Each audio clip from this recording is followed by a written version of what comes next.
Chapter 557. This person was the young imperial physician of the palace, Gao Yang. Luo Shuiyin and Shen Xian had a suspicious look on their faces. Even though Gao Yang's medical skills were praised in the palace, those who treated the patients in the palace were all female concubines. Females would always like flashy things, and no one could say that it was not because of Gao Yang's good looks that everyone praised his medical skills. Moreover, with regards to doctors, most people had a kind of thinking that the older one was, the more outstanding their medical skills were, and as for the younger ones, they only knew some superficial things. Shen Xian did not expect that the imperial physician that the palace invited was actually Gao Yang, and in a moment he could not refuse. If he were to invite again, one feared that it would delay a lot of time. That legendary imperial physician Gao was very knowledgeable about worldly affairs. He was first welcomed in, and put on an air of grandeur, as he walked over to the unconscious Luo Tan, and took her pulse. Everyone looked at him with bright eyes, and after a long while, Gao Yang then shook his head and sighed. Weak breath, disordered pulse. The wound is too deep and injured the internal organs, and there is a lot of blood. It is difficult. Luo Shuiyin immediately said. So it is another quack doctor. Xiaoer, take your father's invitation to invite another doctor. Slow down, Gao Yang said unhappily. I only said it is difficult and did not say that the serious illness cannot be treated. You all invited me over for a house visit, and now look for another doctor. What is General Shen's intention? You really can save younger Biao's sister? Shen Xiu took a step forward and asked. If it is delayed for a while more, this one would be helpless. Gao Yang said. Good. Shen Xian said. Do not doubt the person you use. If you doubt, do not use it. I believe you. If Imperial Physician Gao is able to cure Tanner, the Shen family will definitely offer a large sum of money. Gao Yang laughed and said, One dare not dare. A doctor has the heart of a parent, and there is no need for money. Young Lady Luo's life is hanging by a thread and cannot be delayed. This one must first perform acupuncture on young Lady Luo, and ask everyone to wait outside. Luo Shuiyin was still somewhat hesitant, but Shen Xian had already walked out. He had traveled extensively, and knew that some capable people had some strange habits. Moreover, one's medical skills were most afraid to be spread out, and it seemed that Gao Yang was afraid that others would see it. Shen Xiu and Luo Ling also followed closely behind Shen Xian. When Luo Shuiyin saw this, no matter how worried she was, she could only follow them out. Only Gao Yang and the unconscious Luo Tan were left in the room. Gao Yang put down his medical box. As he opened it, he mumbled to himself, What does all this have to do with me? I'm the one who has to contribute. He took out a cloth bag and opened it. Inside were dozens of golden needles of different shapes and sizes. Gao Yang said, It is one thing to please Shen Miao, but now one also want to please one's family? He shook his head and reached out to untie Luo Tan's clothes, and said rather helplessly, I have offended you. This one also did not want to do so. If you want to be responsible, then go to the residence of Prince Rui, the one wearing the mask. Time passed quickly and 2 days passed in a row. In these 2 days, Imperial Physician Gao from the palace had indeed displayed his outstanding medical skills. While the group of physicians were at their wits' end, Gao Yang performed 2 acupuncture treatments, and had someone brew 2 bowls of medicine for Luo Tan. Luo Tan's breathing gradually stabilized, and her pulse was much stronger than before. If another physician came to take a look, they would at least say that her life was saved. Changing from her previous suspicious attitude towards Gao Yang, Luo Shuiyin treated Gao Yang as a distinguished guest. Because she was afraid that Luo Tan's illness would relapse midway, and it just so happened that Gao Yang's acupuncture treatments still needed 2 more times. Thus Luo Shuiyin let Gao Yang stay in the Shen mansion. It was convenient to check on Luo Tan's illness daily. Luo Tan's illness was stabilized, but there was no good news from Shen Miao's side. When Emperor Wen Hui learned of the matter, he flew into a rage.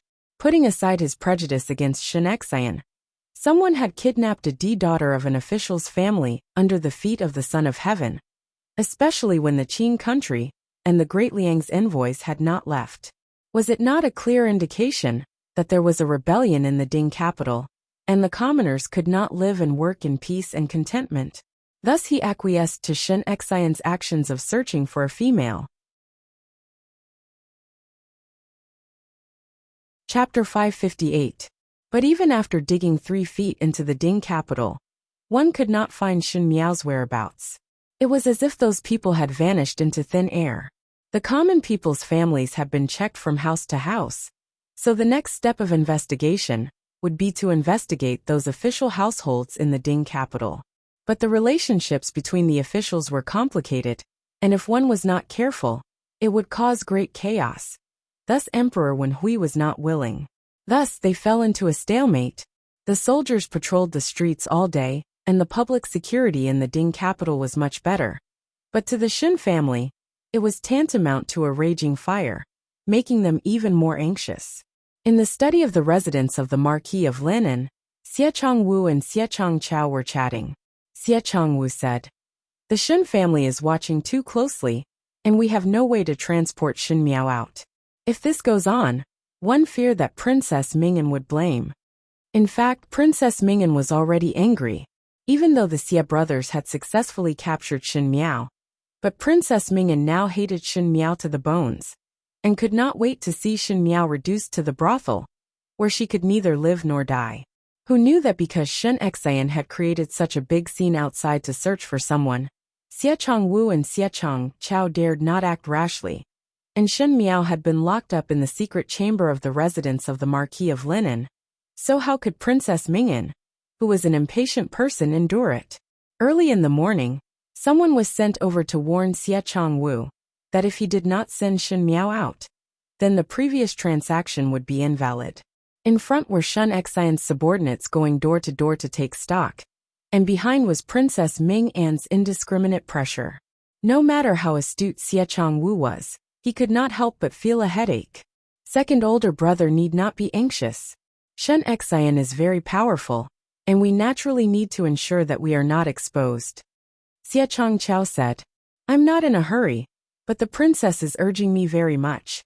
When Xie Changwu spoke till here, he could not help but complain. She did not think that at such a time, if there was a mistake, she would not be able to escape.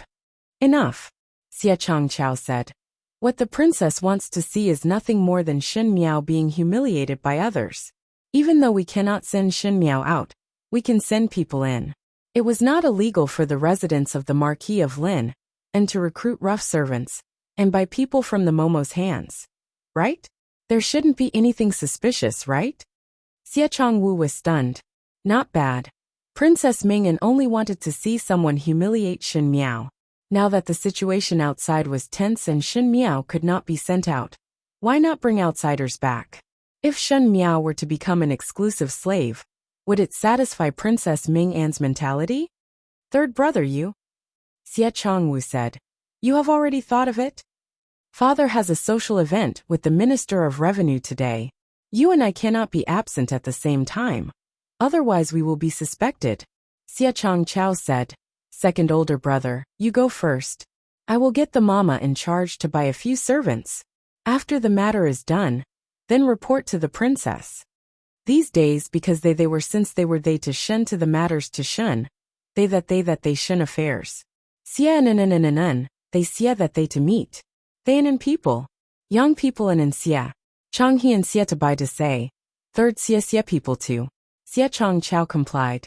After Xie Changwu left, Xie Changchao then took out the secret room key from his sleeve, and a strange light flashed in his eyes.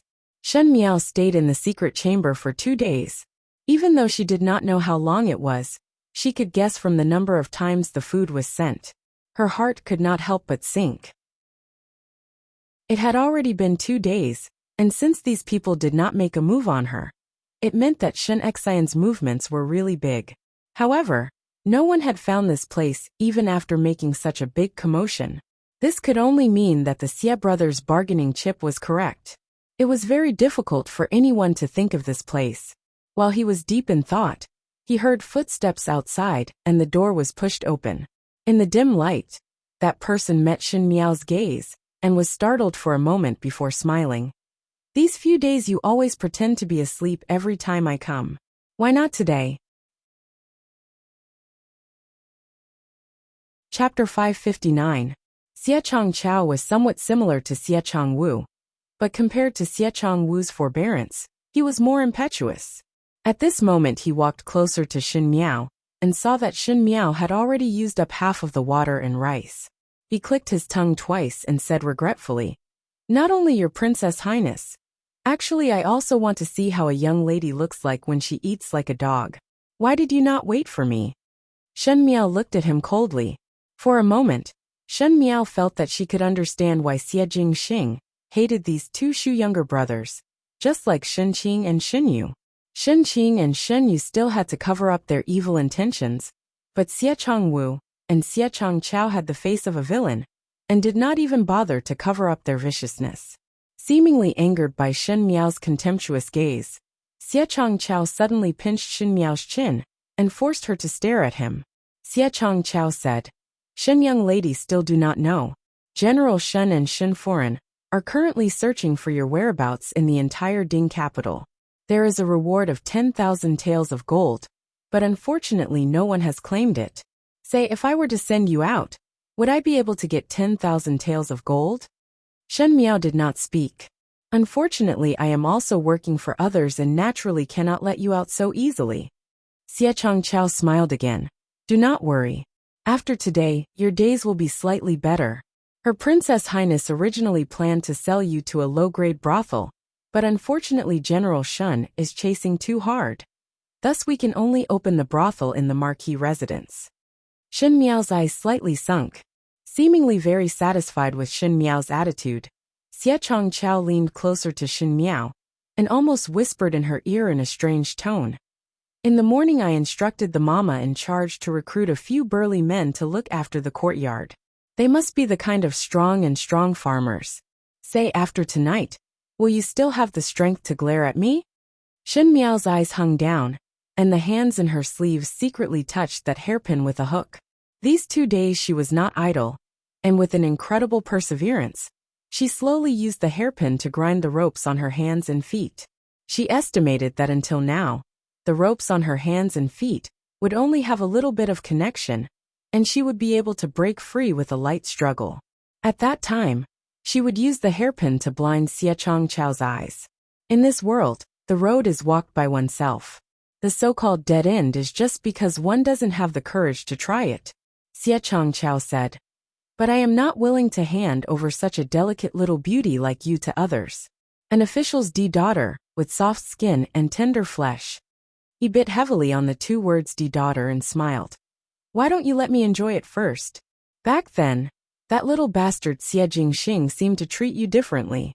Xiachong Chao's smile was somewhat vulgar. "I have been brothers with him for more than 10 years, and understand him the best. One fear that the relationship between you and him is not ordinary. Why is young lady Shen Xie Jingxing's lover?" Xiachong Chao's words were so unpleasant to hear that Shen Miao also showed a little anger. However, this anger seemed to please Xiachong Chao as he laughed.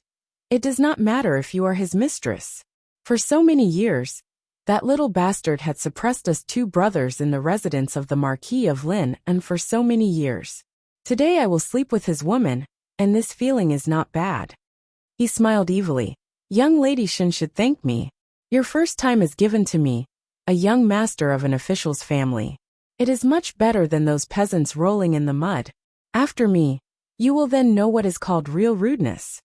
He suddenly pulled Shen Miao's head over and rubbed his thumb on Shen Miao's face. There was an intoxicated look on his face, but it made one feel nauseous. Shen Miao's eyes were calm, but she was calculating when to poke the hairpin into Xiachong Chao's eye and how to stab his other eye. After crippling both of his eyes, see how he would run amok. Xiachong Chao's eyes slightly sobered up and his face suddenly sunk as he looked at Shen Miao. "Why are you not afraid?" Shen Miao looked at him. Xiachong Chao's face sunk and seemed to be very displeased with her indifferent reaction. "Why are you not afraid? Are you still waiting for someone to save you?" Shen Miao said. "What exactly do you want to do?" Xiachong Chao suddenly leaped up, and Shen Miao could not dodge in time, and was thrown onto the ground by him. This time she could not care about anything else, and used her hands and feet to break free from the ropes. But before she could reach out to take out the hairpin, Xie Changchao started to gnaw on her body. It was as if he was crazy as he mumbled. Who are you waiting for to save you? Could it be that Xie Jingxing who died? Shen Miao managed to take out the hairpin with much difficulty.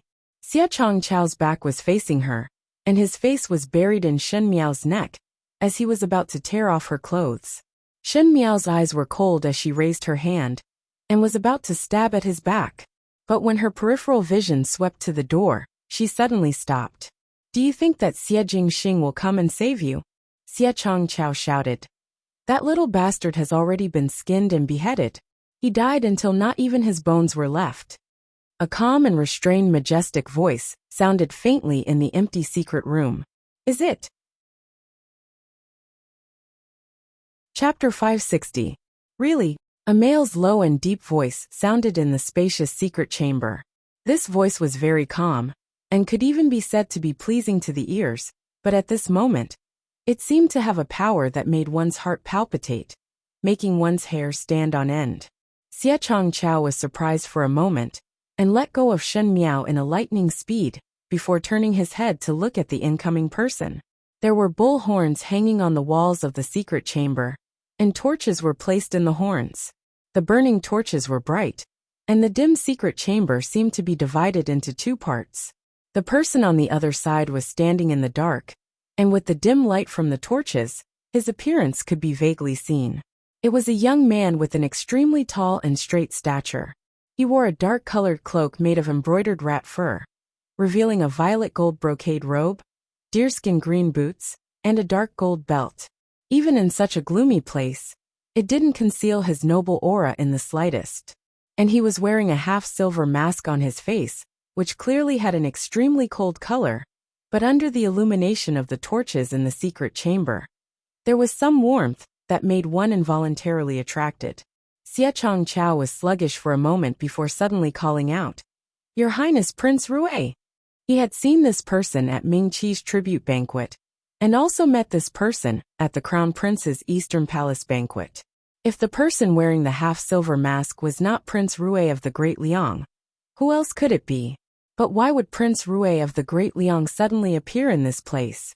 Xie Changchao's heart suddenly sank as he asked, How did you know of this place?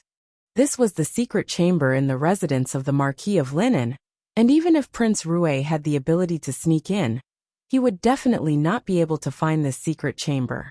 Xie Ding did not know anything about this secret chamber, and in the entire residence of the Marquis of Lineage, only Xie Changwu and Xie Changchao knew about it. Prince Rui of the Great Liang was an outsider, so how did he find this place? Xie Changwu would definitely not say it out. The moment Shen Miao saw Xie Jingxing appear, she was relieved and rejoiced in her heart. She could fight it out with Xie Changchao, and might be able to think of other ways to escape, but there was always a chance. If anything bad happened, it would be more dangerous in the future. Xie Jingxing's appearance seemed to have omitted the word accident. Speak. Why do you know that there is a secret chamber here? Xie Changchao's heart suddenly had a strong uneasiness, and this kind of uneasiness was not because the other party was Prince Rui of the Great Liang, but it was an instinctive fear that came from the bottom of his heart. But only he and Xie Changwu knew about this secret chamber, and even his subordinates did not know about it. Today he came alone, and it was too late to escape now. There is no place in the residence of the Marquis. The purple-robed youth slowly strode forward, moving from the darkness to the light. Under the illumination of the bright torch, the silver mask flickered with a dazzling luster. He curled his lips, but it was hard to tell if his smile was sarcastic or sincere. He slowly reached out to touch the mask on his face. Shen Miao was slightly startled. Xie Changchao swallowed his saliva and stared unblinkingly at the purple-clad youth in front of him. The silver mask was taken off. The light climbed up the young man's almost perfect face inch by inch. His facial features were so handsome that even the scorching sun would lose its color. His half-smile and mischievous expression were still the same. His pair of peach blossom eyes, after years of precipitation, had restrained the frivolity of his youth, giving birth to a bit of indifference and a bit of depth. However, like a small boat sailing on the dark starry night, looking down, his eyes were still bright. Compared to 2 years ago, Xie Jingxing was more handsome, more steady, more unfathomable, and more dangerous. It was Xie Jingxing who had his heart pierced by thousands of arrows on the battlefield, and his skin was flayed and dried. In the history of Mingqi, he had already become a Sai. Xie Changqiao did not dare to believe his eyes. He shouted, Xie Jingxing! Xie Jingxing! Chapter 561. It is hard for you to still remember my name. Xie Jingxing walked forward with a smile, but the smile did not reach his eyes. Long time no see, Xie Changqiao. Are you not dead? Fear started to appear on Xie Changqiao's face as he spoke anxiously. Were you not pierced by tens of thousands of arrows in the northern border battlefield and skinned to dry in public, and died without a corpse remaining? Are you a human or a ghost? Do not come over. He spoke quickly and anxiously, as if this would be able to cover up the fear in his heart, as if he kept on saying the news of Xie Jingxing's death, those words would become a fact. Xie Jingxing said, Do you say that I am a human or a ghost? Xie Changqiao was surprised. The youth in front of him was dressed in luxurious clothes, and his posture was elegant to the bones. If one were to say that Xie Jingxing 2 years ago was a very gorgeous treasured sword, then now this treasured sword was finally unsheathed with a restrained killing intent. But no one could ignore the sharp edge of the blade. Xie Changqiao's gaze landed on the silver mask in Xie Jingxing's hands, and his heart moved. If Xie Jingxing was really a ghost, how could he still appear with the identity of Prince Rui? Xie Changqiao remembered clearly that when the Xie Jingxing in front of him wore the mask, he was clearly the Great Liang's Prince Rui. No wonder he and Xie Changwu always felt that the Great Liang's Prince Rui was similar to a person, but could not remember. Now thinking about it, there was no doubt that it was Xie Jingxing. It was just that the matter of Xie Jingxing dying on the battlefield 2 years ago was known by everyone, and no one would link Prince Rui with a person who had died 2 years ago. One did not know that this person had long stolen the beam and replaced the pillar. Thinking about this, Xie Changqiao suddenly sneered. So it was like this. So you did not die but ran to the Great Liang to seek shelter. One did not know what methods you used to become the Great Liang's Prince Rui. You faked your death to commit treason, and are not fit to be a descendant of the Xie family. If father knew of this matter, he would definitely humiliate you. Eldest brother, this younger brother really admires you. Shen Miao had already retreated to a corner, and was somewhat surprised when she heard that. She did not expect that Xie Changqiao would think that Xie Jingxing had become a thief of Mingqi and sought shelter in the Great Liang, but did not think that no matter how the Great Liang treated talented people, the identity of Emperor Yongli's younger brother was not casually given to others. Sure enough, Xie Jingxing chuckled and his eyes turned cold. Do not mix your dirty blood with me. Xie Changqiao, you are not qualified to be my brother. Xie Changqiao smiled in disdain. Could it be that you think that with the identity of Prince Rui, you are really the younger brother of the Great Liang's Emperor Yongle? Xie Jingxing, you have always thought that you are a cut above others, but now you have learned to daydream. Xie Jingxing declined to comment.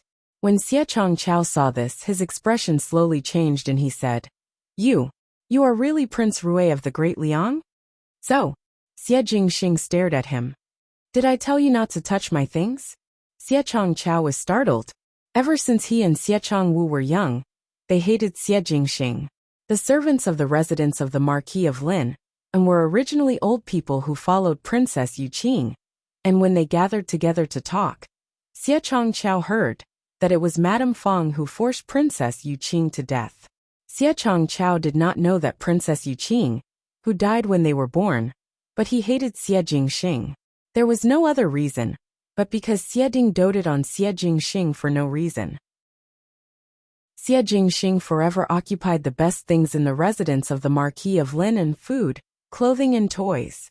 No one dared to stop Xie Jingxing from doing anything, even if he committed a huge mistake. Even if he beat a prince or a young master of a high-ranking official's family, Xie Ding would only personally apologize and treat Xie Jingxing lightly. There was a time when a tiger skin was sent over from the sea and was given to Xie Jingxing by Xie Ding. It was a very rare complete tiger skin. Xie Changchao and Xie Changwu were young and secretly went to Xie Jingxing's room to play with that tiger skin for an afternoon.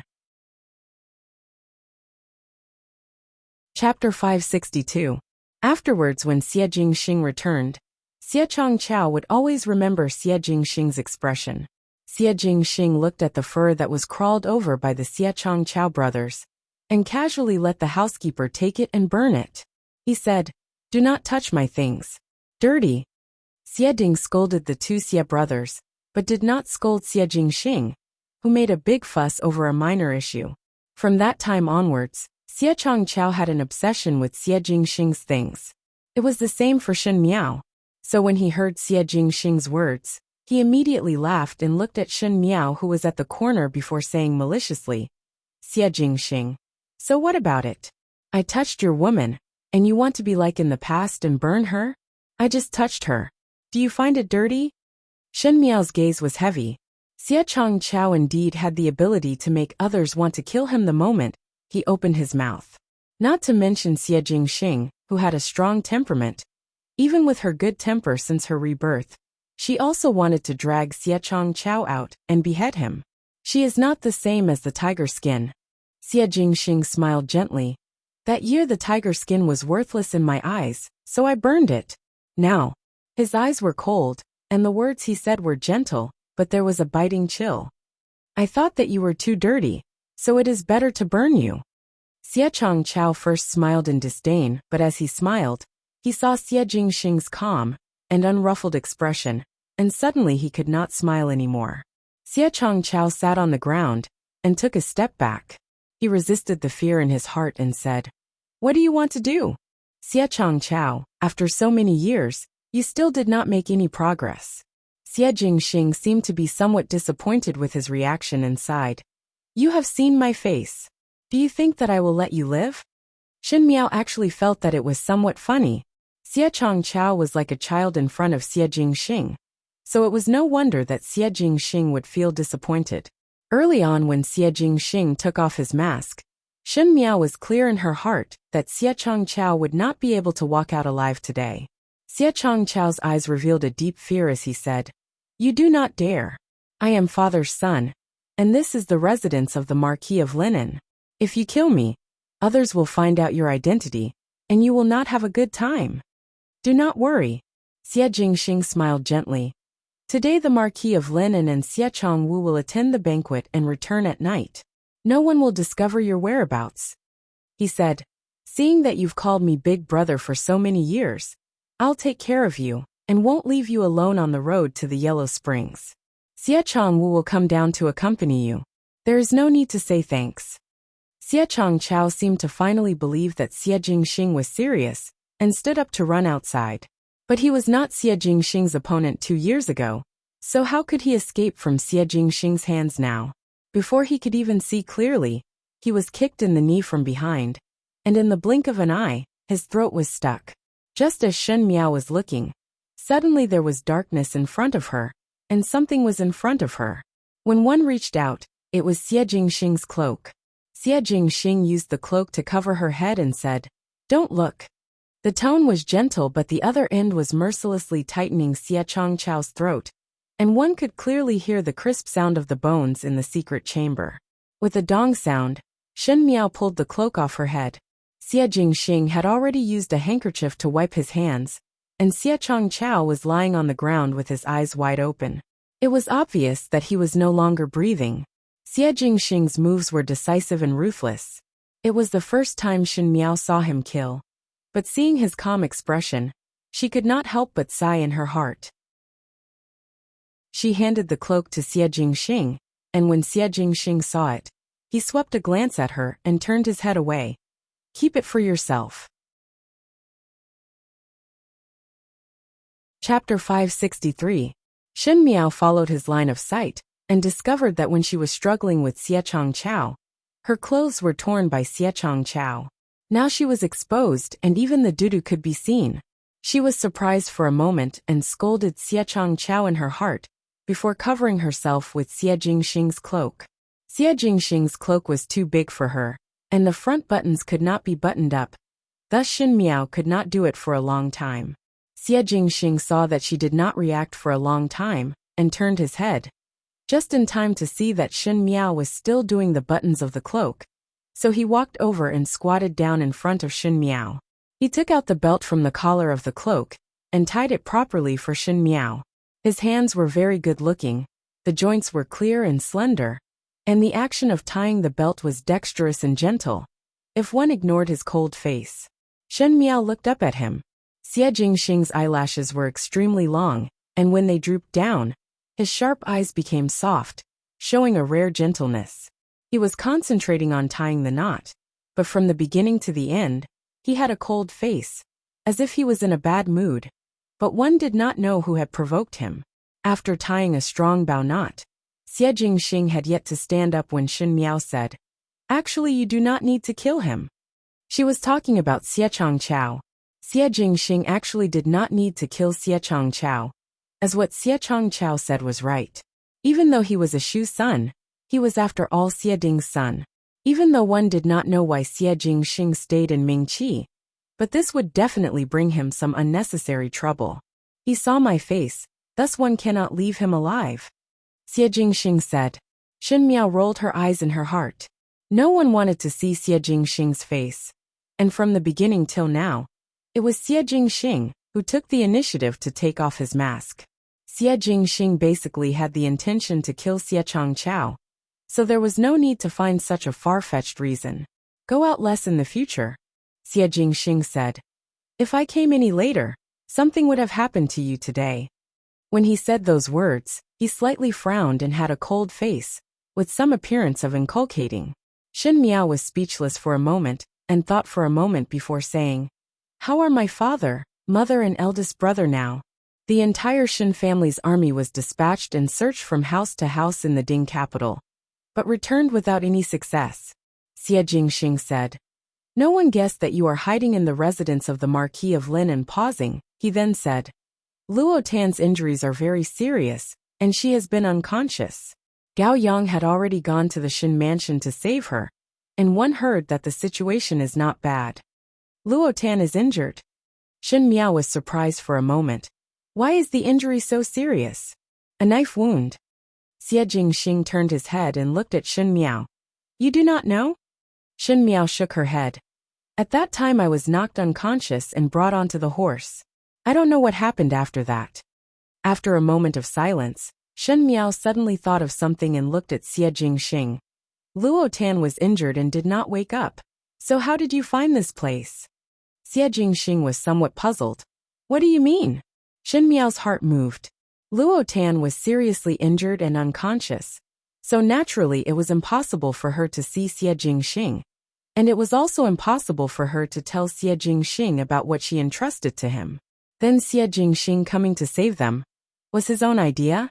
Shen Miao's mood was somewhat complicated in a moment. It was Xie Jingxing's eyes that slightly flashed, and he suddenly got close to Shen Miao. His hands were by Shen Miao's side, as if he was holding her in his embrace.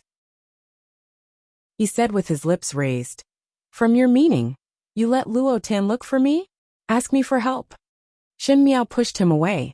She knew that Xie Jingxing was smart, and could not hide it from him. She said, Just felt that you have this ability, and moreover your identity is much more convenient. She emphasized, I let Luo Tan look for you, and it was a deal. When you rescue me, I will naturally pay the corresponding reward. Chapter 564. Payment, Xie Jingxing said in an unconcerned manner. The Shen family will offer 10,000 of gold, but I do not care as the Great Liang treasury has a lot of it. What can you pay? Shen Miao gritted her teeth. As long as one does not devote one's body, naturally everything is possible. Xie Jingxing raised his brows as he looked at her and sighed. So you are thinking like this. Could it be that you are reminding me of the fact that you want to marry me? Women should be graceful and reserved. It's not good for you to be like this. Shen Miao could only respond with a sneer. Never mind, Xie Jingxing said. Saving someone is a small matter to me, and I will not make things difficult for you. The remuneration is simple. He stared at Shen Miao and said with a smile that was not a smile. Write poems, play the qin, make pastries and do needlework. For the time being, just these few. Shen Miao, she said, another one. This prince wants this. Xie Jingxing refused Shen Miao's words. He seemed to feel that the ground was a little cold, and pulled Shen Miao up. Currently one cannot send you back to the Shen mansion. You have been missing for a total of 3 days, and rumors are everywhere. If one were to return now, it would be hard to avoid suspicion. Xie Jingxing said. I will arrange for someone to send you to the princess residence. Rongyi will help you. Shen Miao was startled and looked at Xie Jingxing before asking. Princess Rong Xian also know of your identity? Xie Jingxing shook his head. Among the people of Mingqi, you are the only one. Shen Miao was silent. Xie Jingxing looked at Xie Changchao's corpse on the ground, and a trace of disgust flashed in his eyes before he suddenly said, But today, in order to save you, I made a move to kill and inevitably cause trouble. This happened because of you. From now on, we're in the same boat. You're my ally. Do you understand? I did not seem to agree. Shen Miao was flustered. It's enough that I agree, Xie Jingxing said cheerfully. He snapped his fingers and 2 men dressed in black walked in. Move it back. Xie Jingxing used his feet to touch Xie Changchao's body. Shen Miao was surprised. What do you want his corpse for? Xie Jingxing raised his eyebrows.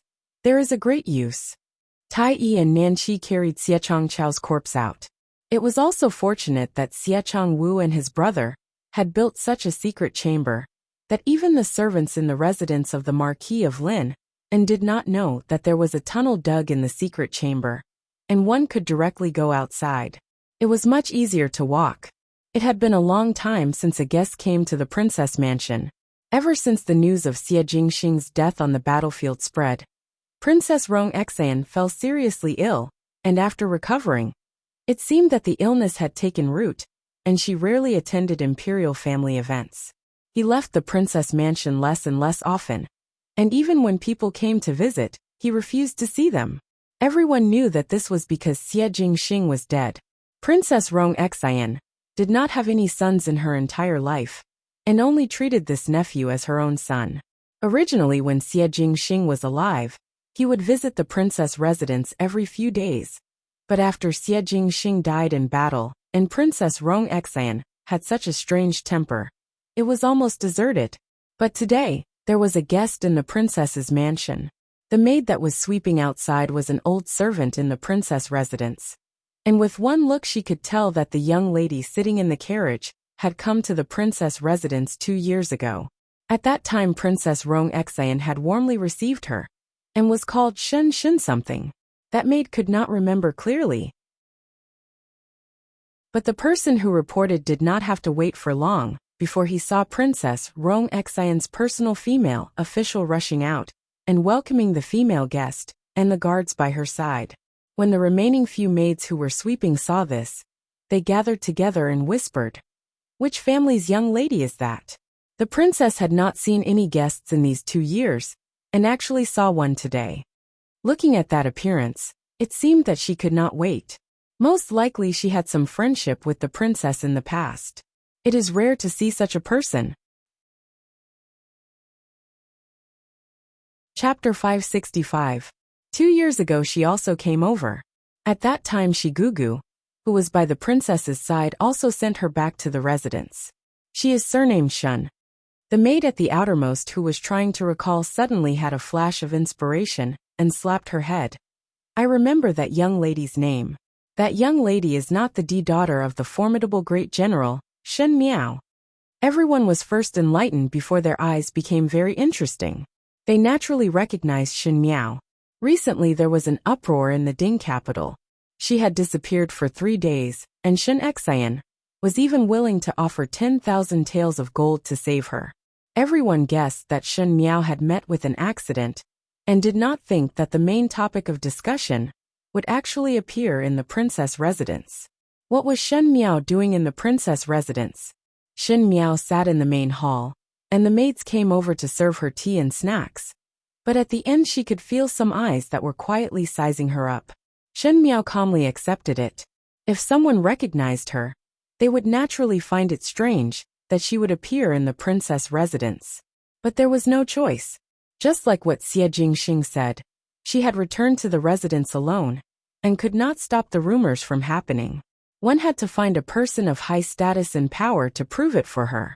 The last Lantern Festival, Princess Rong Xian had proven it for her, and this time she still needed Princess Rong Xian's help. There was no choice. Princess Rong Xian was an upright person, and everyone knew that she was fair to the point of being unreasonable. If it was said from Princess Rong Xian's mouth, no one would doubt it. After a moment, footsteps were heard from behind. Shen Miao turned around and saw Princess Rong Xian, who was being supported by a female official walking over slowly. Shen Miao could not help but be surprised. The person who came was wearing an autumn-colored robe, with a cloak on the outside. Most likely there was some powder on her face, but it could not hide her old age and haggard look. The last time Shen Miao saw Princess Rong Xian 2 years ago, she was still an energetic woman, but now it was as if her soul was taken away in one night, making one's heart feel a little sad when looking at her.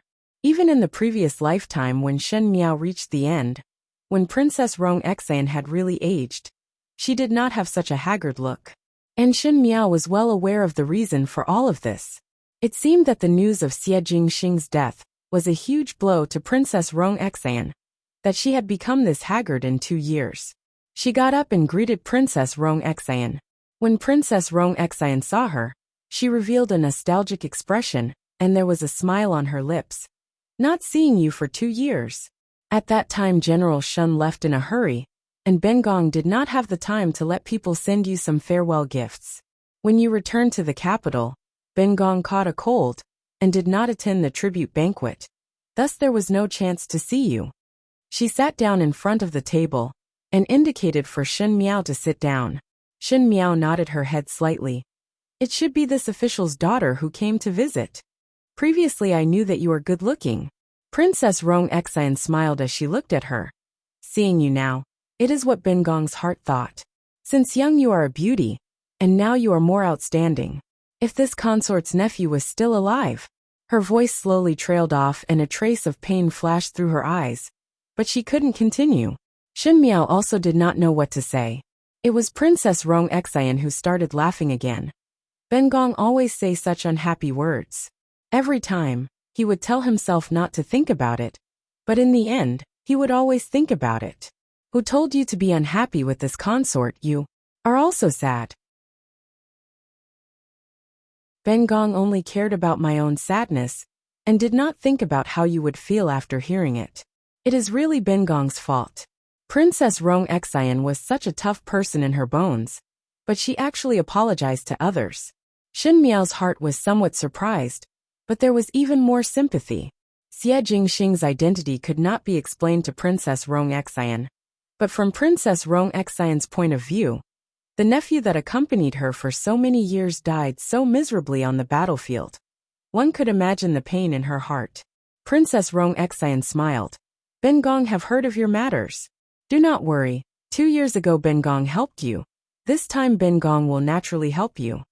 Shen Miao only said that she was kidnapped by criminals, but because of the conflict with the residents of the Marquis of Lineage, she was saved by Xie Jingxing's original secret guard. Because Xie Jingxing's secret guard had seen Shen Miao before, he extended a helping hand. But if one were to return to the Shen family rashly, it would cause rumors. Thus one had to ask Princess Rong Xian to come forward. As long as Xie Jingxing was mentioned, Princess Rong Xian would be exceptionally tolerant. In addition, that so-called secret guard of Xie Jingxing really had the token that Xie Jingxing gave him. So after Princess Rong Xian personally saw it, she no longer had any doubts. In addition, she had a good impression of Shen Miao, so naturally she readily agreed to help. This official's daughter thanks your Princess Highness, Shen Miao said. This official's daughter is really ashamed to trouble your Princess Highness every time. What kind of trouble is this? Princess Rong Xian smiled bitterly. Originally when Jingxing was around, whenever one made a mistake, one would like to go to the princess residence. Which time the trouble was not bigger than the heavens, but one did not see him feel a trace of guilt. Originally one thought that Ben Gong would treat it as doing a good deed. And when Ben Gong is old, it would be Ben Gong's turn to find trouble for him. Who knew? Princess Rong Xian's smile was somewhat ugly. Now I would like him to find trouble for Ben Gong, but one cannot wait any longer. Chapter 566. Luo Tan woke up once in the night. Coincidentally, Shen Xian and entourage were searching for Shen Miao's whereabouts in the Ding capital, and Luo Ling was in the residence looking after Luo Tan and Gao Yang, when he suddenly received a report from his subordinates that there seemed to be suspicious people moving around in the western part of the city. Luo Ling thought of Shen Miao and entrusted Luo Tan to Gao Yang as he brought his subordinates to the western part of the city. Only Luo Tan and Gao Yang were left in the room. When Luo Tan woke up, there were only 2 maids in the room taking care of her, and it was Shen Miao's Bai Lu and Shuang Jiang. Seeing that she was awake, they were pleasantly surprised and said, "Biao young lady is finally awake." Luo Tan felt that her body was a little heavy. Lifting the quilt, she saw that there was actually a white cloth wrapped around the lower part of her clothes. When Bai Lu saw this, she thought that Luo Tan was worried that she would have a scar in the future and comforted. Biao young lady is bound to have good fortune after surviving a great disaster. That day the wound was very serious, and it scared Master and Foreign badly. They had invited several doctors, but none of them were able to do anything. It was still that imperial physician Gao in the palace, who had superior medical skills. Not only that, imperial physician Gao also left a prescription. As long as Biao young lady applies the medicine according to the prescription, the scar will be very light in the future, and it will be almost invisible. Luo Tan rubbed her forehead and seemed to remember something. She asked, "How many days have I been unconscious?" Replying to young lady, "You have been unconscious for almost 3 days." Shuang Jiang said, "3 days?" Luo Tan jumped in shock and suddenly thought of something. She asked anxiously, "What about youngest Biao sister? Have you found Biao Mei?" Bai Lu and Shuang Jiang's expression dimmed as they shook their heads. Luo Tan's heart gradually sank. She said, "How are aunt and uncle now?" "The city is now sealed and Master and Foreign have been running around all day searching for young ladies' whereabouts, but there is no news." Shuang Jiang said, "One do not know how is young lady now. It's already been 3 days. How come there's still no news after 3 days? It's not like those people know any demonic techniques. How can they make people disappear?" Luo Tan said excitedly. Bai Lu and Shuang Jiang looked at each other in dismay, but could only lower their heads and not speak. Luo Tan clenched her fists tightly and was extremely anxious in her heart. At that time she remembered seeing with her own eyes that the 2 villains knocked Shen Miao unconscious and brought her into the carriage. Then, Luo Tan's heart moved and suddenly remembered the words that Shen Miao said to her in the carriage. "Remember, if you successfully escape, think of a way to send a letter to Prince Rui's residence. Just say that there's something to trade, and the price will be discussed later. Remember, after you successfully escape, find a way to send a letter to the residence." Even though Luo Tan also did not understand how Shen Miao and Prince Rui of the Great Liang would have a friendship in private, but in the 2 years in the Shaochun city, Luo Tan was clear of Shen Miao's temperament and would not do unnecessary things. She stood up and wanted to walk out when Bai Lu and Shuang Jiang jumped in shock and quickly came over to support her. "What is Biao young lady trying to do? We servants will do it. Young lady Biao's body has not recovered yet. Don't let the wound open again." When Luo Tan stood up, she felt a burst of weakness in her body. It was probably because she had been lying on the bed for too long that her legs and feet were soft. This made her, who had always felt that she was strong, a little angry.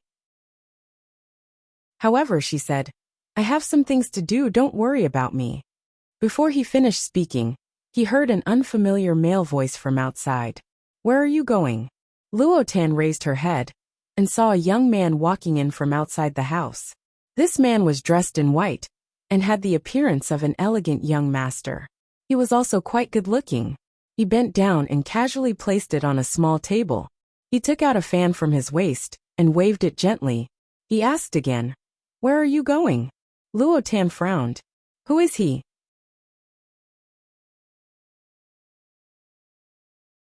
Chapter 567.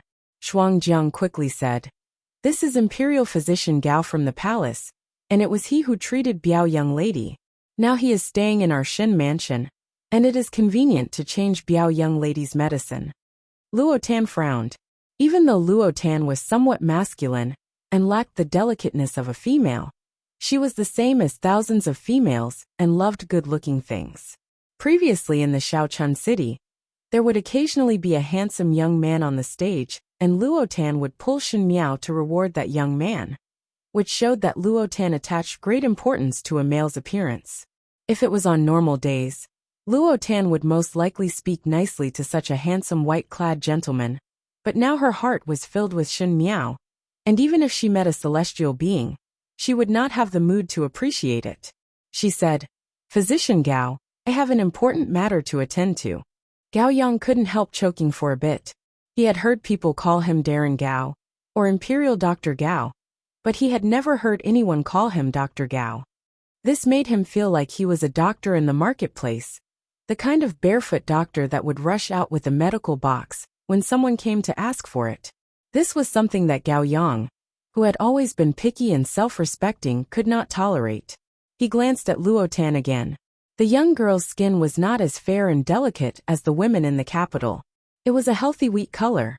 Even though she was weak standing there, she was like a plant full of vitality, giving off a refreshing feeling.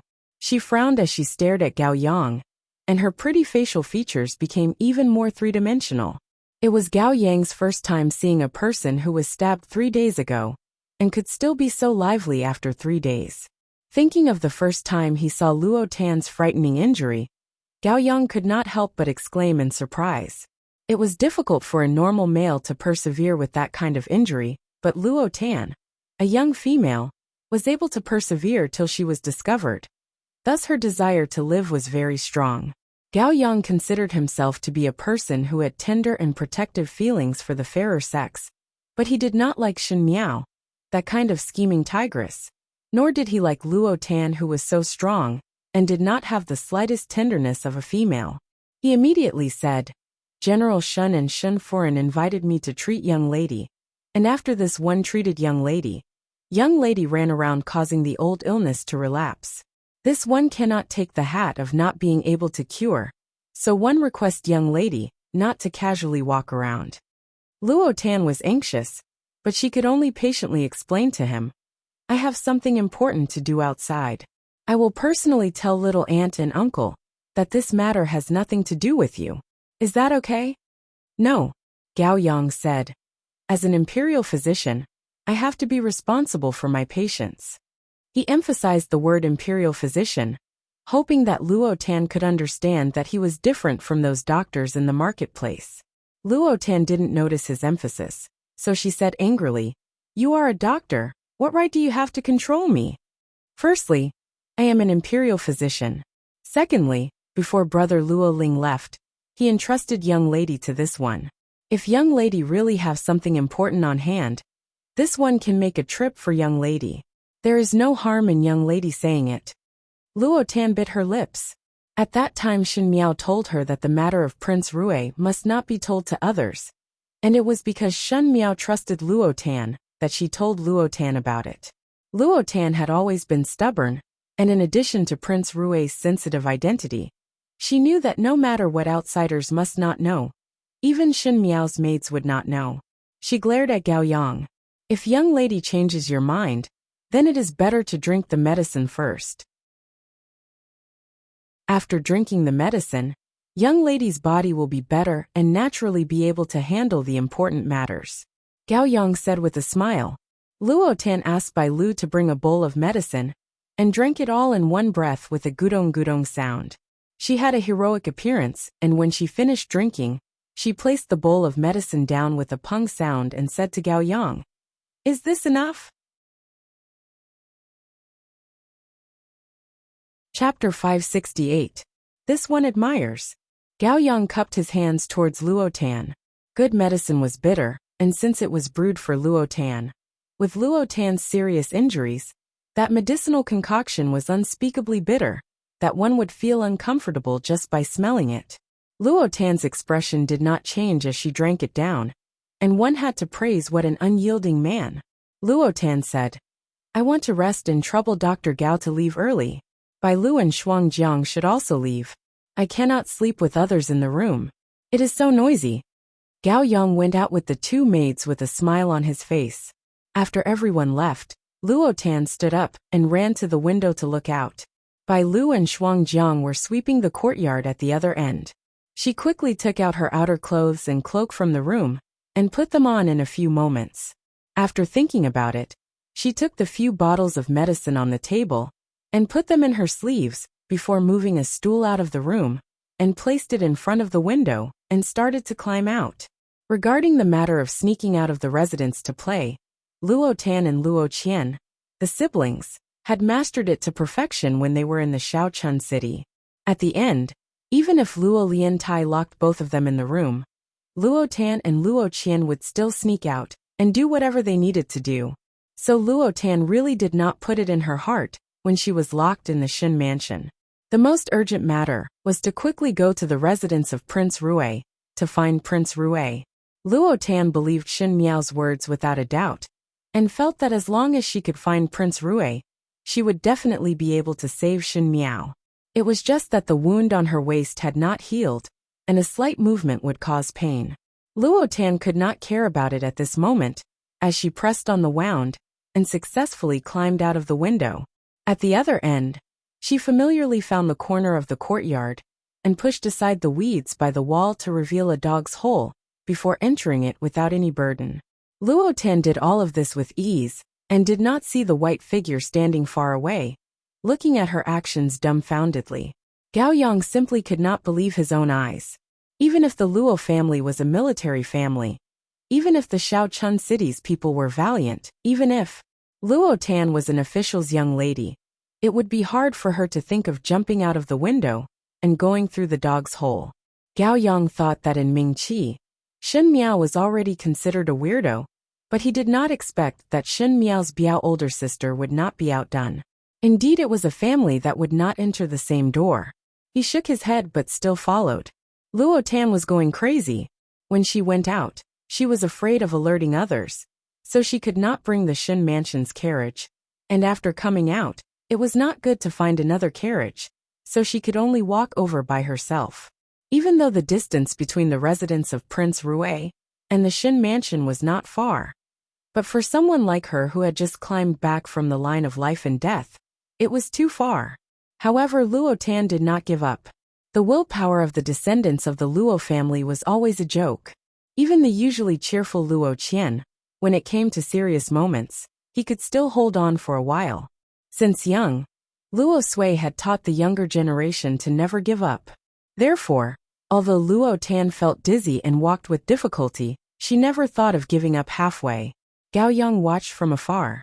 He was originally waving his folding fan as if he was watching a show, but in the end, he could no longer wave his fan. The girl's entire body was wrapped in a cloak. Others couldn't see her clearly, but he could see her clearly. Luo Tan couldn't stop trembling. Every 2 steps, she had to stop and rest for a while. No one knew the severity of Luo Tan's injuries other than Gao Yang. Just now in the Shin mansion, even though there was a deliberate intention to tease, but what Gao Yang said was not wrong. Luo Tan's injuries were very easy to split open, and if the injuries were to be pulled, it would definitely be very painful. He could almost guess the beads of sweat that kept appearing on Luo Tan's forehead. But what was surprising was that even if it was like this, Luo Tan did not stop. Every time Gao Yang thought that Luo Tan would stop for a long time, because she was not prepared to move forward, Luo Tan would continue. This made Gao Yang very curious, as he wanted to see what Luo Tan was trying to do by not caring about her own safety and crawling out. Chapter 569. This short journey seemed especially long, and Luo Tan missed the time when she was able to jump around. When the 3 words residence of Prince Rue entered her eyes, her legs softened and she almost knelt down. In the end, she did not kneel down because there was a pair of hands behind her that helped her up. Luo Tan turned her head and saw that Physician Gao, with his white robes and paper fan, was helping her to stand up. "You followed me?" Luo Tan shook off his hand and said angrily. "Oh, Gao Yang readily admitted and asked, "You suffered untold hardships just to come to the residence of Prince Rui? Why are you looking for Prince Rui?" Gao Yang had more or less guessed Luo Tan's intention. He had never heard Xie Jingxing talk about Luo Tan before, so the only connection between Xie Jingxing and Luo Tan was Shen Miao. Luo Tan came to look for Xie Jingxing for Shen Miao, and most likely it was because of Shen Miao's whereabouts. Luo Tan looked at Gao Yang in front of her vigilantly, and her heart was very anxious. She did not think that she would meet Gao Yang at this time, and was half frustrated and half angry. This person looked like a decent person, but would actually do such a shady thing like following others. She was angry that her body was weak, otherwise how could she not discover that someone was following behind her? However, Luo Tan did not think that with Gao Yang's ability, even if her body was completely healed, she would not be able to discover Gao Yang's traces. Luo Tan calculated in her heart that the relationship between Shen Miao and Prince Rui must not be known by others. Moreover, this person came from the palace. What if he went back and reported it to Emperor Wenhui and caused trouble? One had to say that even though Luo Tan was usually careless, she thought long-term about some matters. "Do you know Prince Rui?" Gao Yang asked her. "How could I know Prince Rui?" Luo Tan retorted resolutely. "His Highness Prince Rui is noble, and I am just an ordinary official's daughter. How could I know him?" "Then why did you come to look for him?" Gao Yang did not let it go. Luo Tan stuttered. Because. Her eyes glanced at Gao Yang's face, and suddenly an idea came to her mind and she said loudly, "I heard the rumors in the capital that His Highness Prince Rui is a peerlessly beautiful male, so I wanted to see his beautiful face." She did not study well, and her idioms were messed up, and she even said the words peerlessly beautiful face. When Gao Yang heard this, he burst out laughing. "What are you laughing at? Just to catch a glimpse of a beautiful face, you disregarded your health and dragged your sick body to come here. Just to catch a glimpse of a beautiful face?" Gao Yang asked. Luo Tan retorted, "What do you know? It's hard to find a good-looking person in this world. Even if there is one, a single glance is precious." Gao Yang shook his head. "I'm also very good-looking. Why don't you look at me? Why did you have to come here?" Luo Tan said, "Dr. Gao, it is important to know oneself." She said, "I will not talk to you anymore. I need to go and see His Highness Prince Rui." As she spoke, she went up the steps and arrived at the entrance of the residence of Prince Rui, before innocently saying, "Trouble both of you to inform that I have an important matter to see His Highness Prince Rui." Gao Yang followed closely behind and gave the two guards a look. The guards naturally recognized Gao Yang, so they didn't say anything and opened the door. One of them said, "I'll bring the two of you inside to wait." Luo Tan looked at Gao Yang. "What are you doing here?" Gao Yang said, "I also want to see your beautiful face. If young lady does not allow me to enter, then this one can only return to the Shin mansion. If Shin foreign and General Shin return and ask." "Wait." Luo Tan interrupted his words and glared at him hatefully. "Follow me in." The two guards looked at each other in dismay, and were somewhat unable to make heads or tails of the situation in front of them. Originally they thought that Gentleman Gao brought a young lady to the residence of Prince Rui. Looking at it now, it seemed that that young lady came to the residence of Prince Rui and brought Gentleman Gao.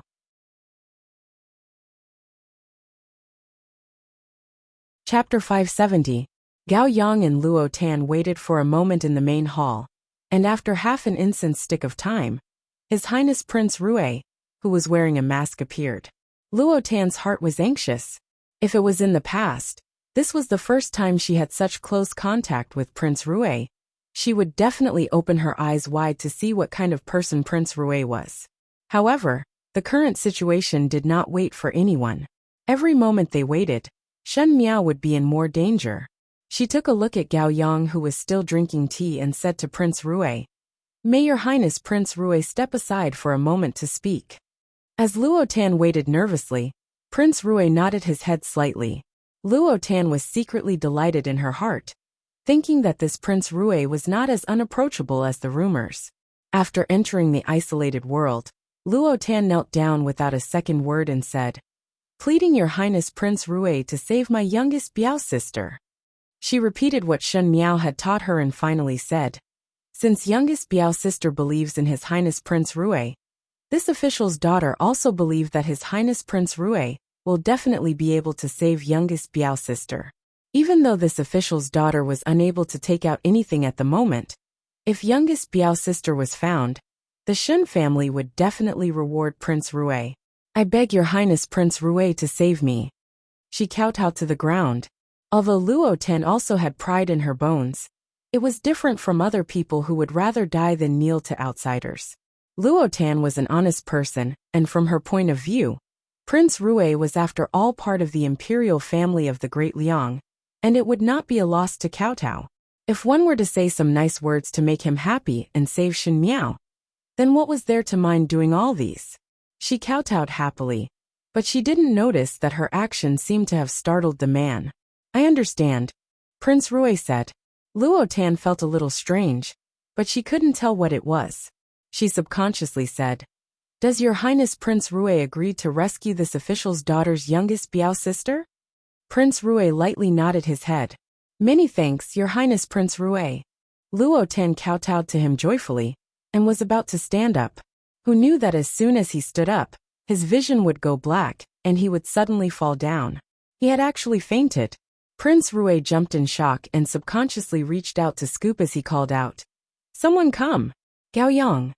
Gao Yang came in from outside, and was shocked at first. He quickly stepped forward, and grabbed Luo Tan's arm to check her pulse. After a while, he put down his hand and sighed. Her body is too weak. Make a bowl of ginseng soup for her, and when she wakes up, I will send her back to the Shen mansion. Two maids came in from outside, and carried the fainted Luo Tan to the bed. When Gao Yang and Prince Rue walked out of the room, Prince Rue snorted and suddenly lifted the silver mask on his face. I am suffocated to death.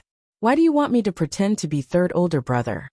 This person was not Xie Jingxing, but Ji Yishu. One do not know when he will return, and one cannot let Luo Tan stay in the residence of Prince Rue until the sky turns dark. At that time when the Shen family comes knocking on the door, it would be hard to explain. Anyway, third Xie has already gone to inquire about Shen Miao's whereabouts, so you just need to pretend to deal with it, and let her leave earlier. Gao Yang said. Ji Yishu waved his hands. I cannot take it if it happens a few more times. This is the first time in my life that someone knelt down and kowtowed to me. I am not a bodhisattva, so would this shorten my lifespan? This girl really is a bit too fierce. When she knelt just now, my heart almost jumped out of my chest. Fortunately, I didn't make any mistakes. Otherwise, if third brother knew that I ruined his appearance, he would definitely beat me up. Gao Yang said. Fortunately, she is stupid. You are saying that I did not pretend to look like it? Ji Yushu said angrily. I pretended that the person kowtowed to me. How is it not like it? Gao Yang waved his hands. I am too lazy to talk to you. But why did she call you physician Gao? Ji Yushu said suspiciously. You are no longer in the palace and have changed to a physician. Gao Yang.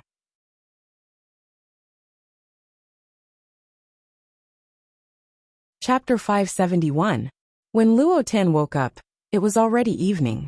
When she woke up, Gao Yang happened to come over to give her medicine.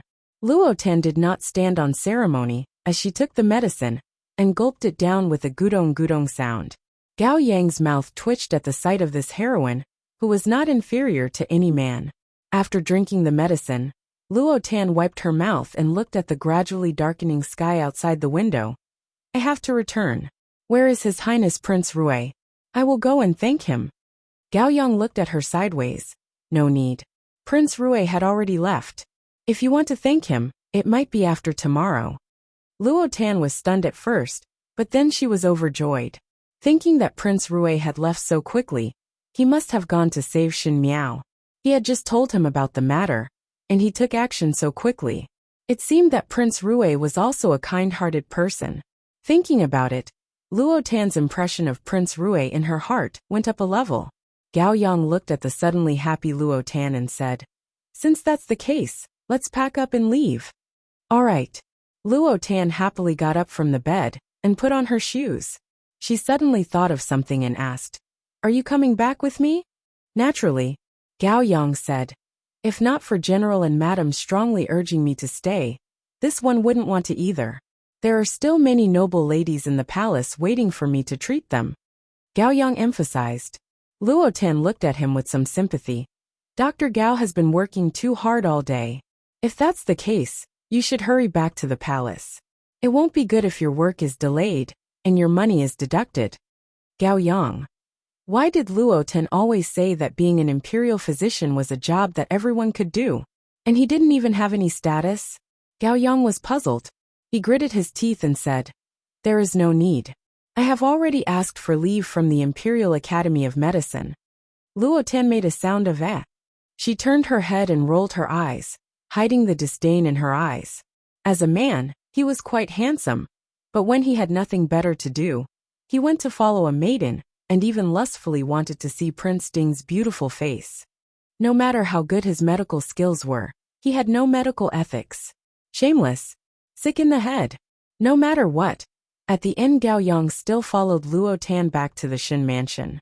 On the way back, out of fear that Luo Tan's wound would worsen, Gao Yang found a horse carriage. Returning to the Shen residence, Shen Xian and entourage had all returned. Seeing the two of them return, everyone heaved a sigh of relief. Shen Qiu asked, "Biao younger sister, Imperial Physician Gao, where are you all going?" Everyone thought that Luo Tan was kidnapped again, and Shen Qiu even suspected that Gao Yang was a spy from somewhere, and that it was Gao Yang who kidnapped Luo Tan. "Yes, Tan, you haven't recovered yet. Where did you go?" Luo Tan's expression stiffened. The matter of Shen Miao and Prince Rui could not be said no matter what, so one had to find an excuse to muddle through. She stammered, I was the one who brought her out." Gao Yang cupped his hands in obeisance and said, "Miss Luo's body has not recovered yet, but being cooped up in the house all day, her mood is gloomy, and it is not beneficial for her recovery. I will take her out for a walk. It will help Miss Luo's wounds recover faster." Hearing that, Luo Shuiyan's suspicions then disappeared, but there was still some complaint in her words as she said to Gao Yang, "Imperial Physician Gao has good intentions, but if it were to happen again, it is better to inform the servants. Tanner did not bring a single maid with her, and we thought that something happened to her." Gao Yang blushed and said, "It is this one who did not consider it thoroughly and apologized to Foreign." Never mind. Luo Shuiyan waved her hands. Luo Tan's heart was relieved. Even though her gaze towards Gao Yang was not warm, it was better than before. Gao Yang took the blame for her, and Luo Tan's heart was grateful. The Luo family paid particular attention to gratitude, and Luo Tan thought that she would give Gao Yang more consultation fees, and not haggle over the previous matter. "But why do I not see older brother Ling?" Luo Tan stretched her neck and looked around. Shen Xian, Luo Shuiyan and Shen Qiu were all here, but Luo Ling was missing. "You are not together?" Shen Xian asked with a frown. Luo Tan shook her head. "Then that is strange." Luo Shuiyan also said, "Today before going out, I let Linger look after you and did not see any of you after returning. So one thought that you all went out together. Only you and Imperial Physician Gao?" Luo Tan nodded her head. "Did younger Biao brother go out to buy things?" Shen Qiu asked. "Even if he went out to look for someone, it is already late, so he should be back." In order to exchange information, the Shen family would return to the Shen mansion in the evening to narrate the results of today's search. Even if Luo Ling himself went out to look for someone, he should be back by now. Could it be that he found her? Luo Tan's heart moved. Could it be that older brother Ling had found youngest Biao's sister, so he came back late? Shen Qiu and Luo Shuiyan were surprised for a moment before a look of joy appeared on their faces. It would be good if it was like this. But just at this moment, a flustered voice was heard from outside. "Not good. Not good." Everyone looked over, and the person who came was Luo Ling's subordinate. He was covered in blood as he said, "Not good. Something has happened to young Master Ling."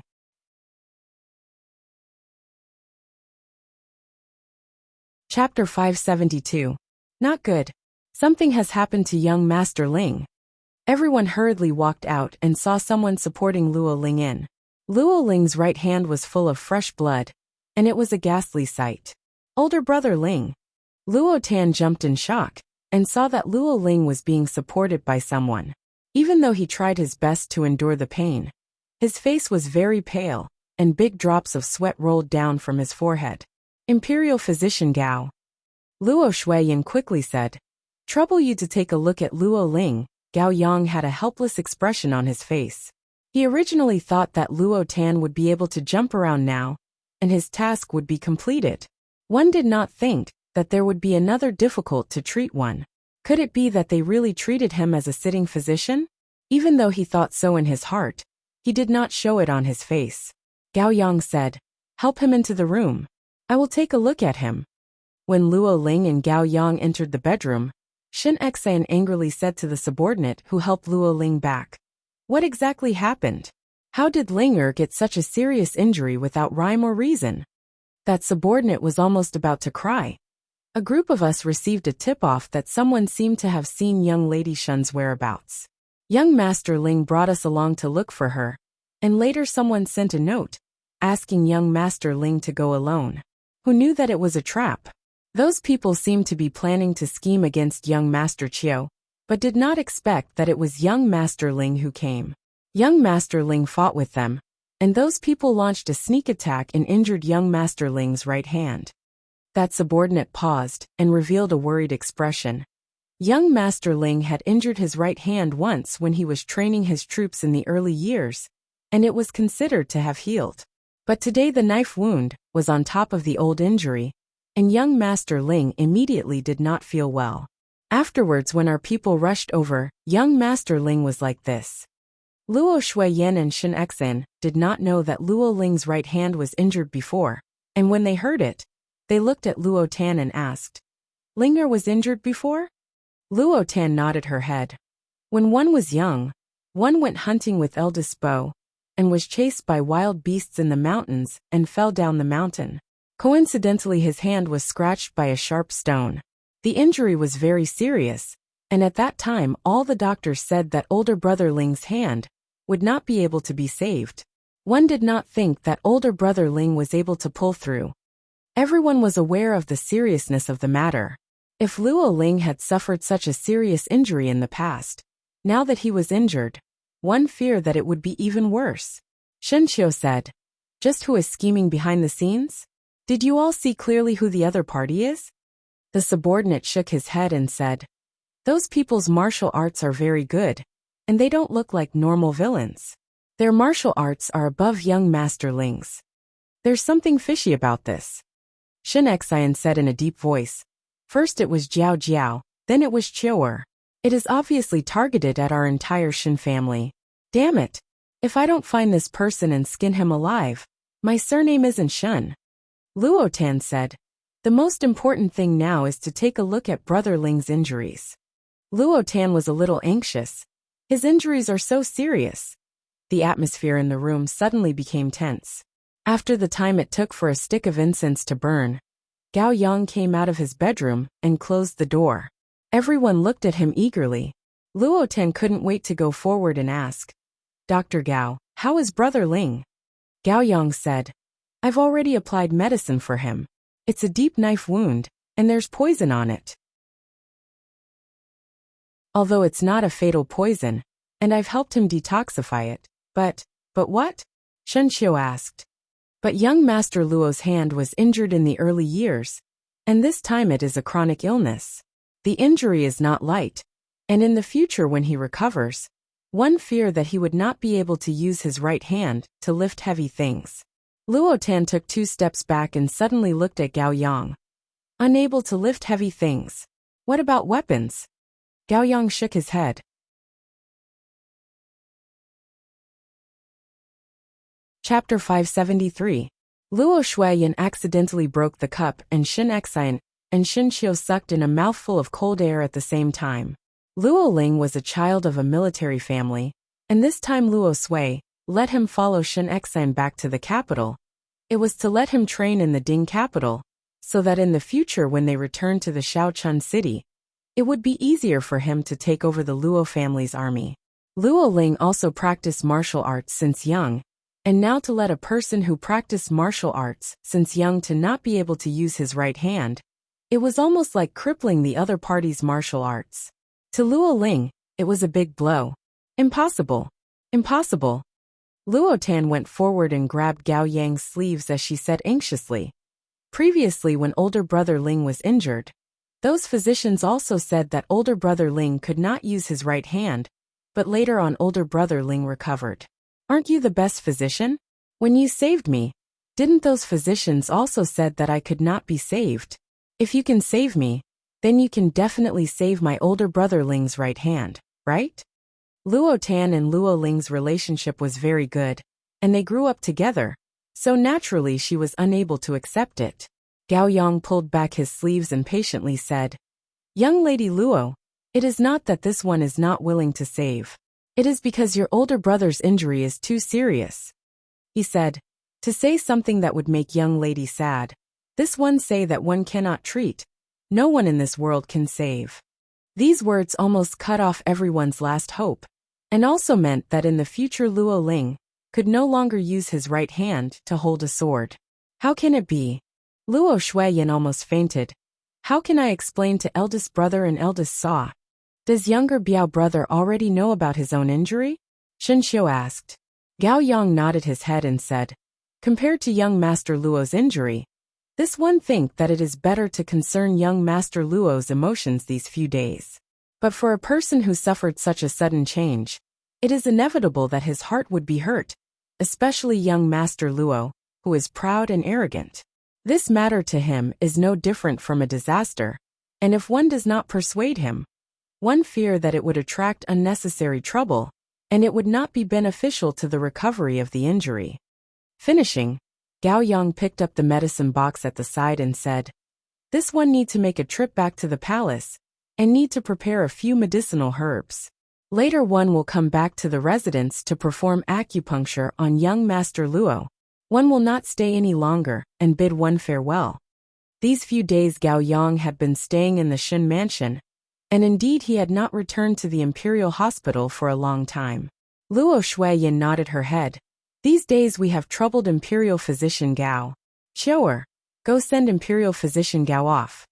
I'll go, Luo Tan said, then grabbed Gao Yang's sleeve and dragged him out of the mansion. Gao Yang glared at Luo Tan's slightly deformed sleeve. Luo Tan only stopped when they reached the entrance of the mansion.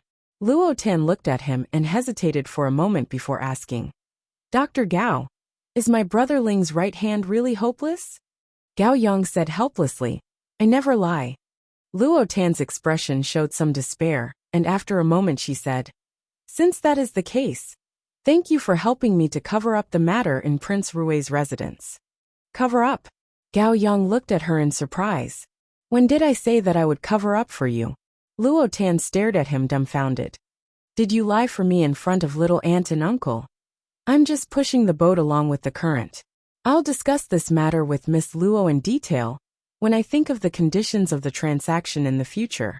Gao Yang did not care about Luo Tan's sudden change in expression as he looked outside and said, "TSK, it is too late. This one must leave first. See you another day, Miss Luo." He cupped his hands and left.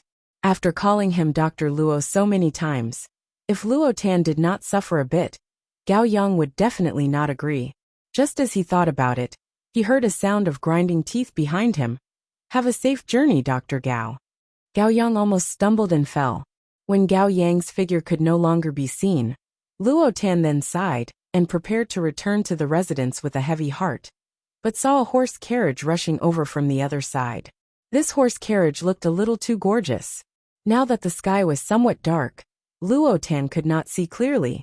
She only saw that the horse carriage stopped at the entrance of the Shen mansion, and two people walked out.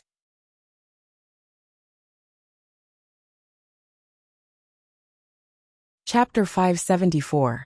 Luo Tan rubbed her eyes and after making sure that she did not see wrongly, she suddenly exclaimed, "Biao youngest sister." Shen Miao was sent back by Princess Rong Xian's personal female official, Lu Shi, and upon reaching the door, she first heard Luo Tan's shout.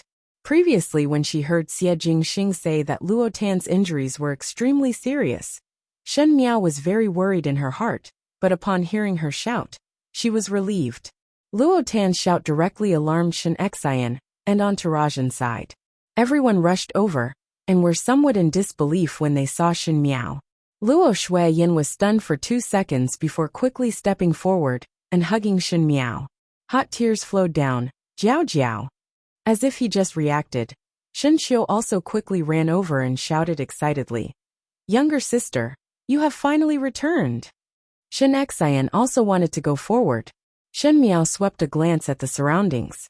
Because it was already late in the evening, and because of Shen Xian's search, most of the commoners did not go out at night. Thus no one saw anyone coming over from the Shen mansion. Shen Miao said, "Let's return to the residence first before talking.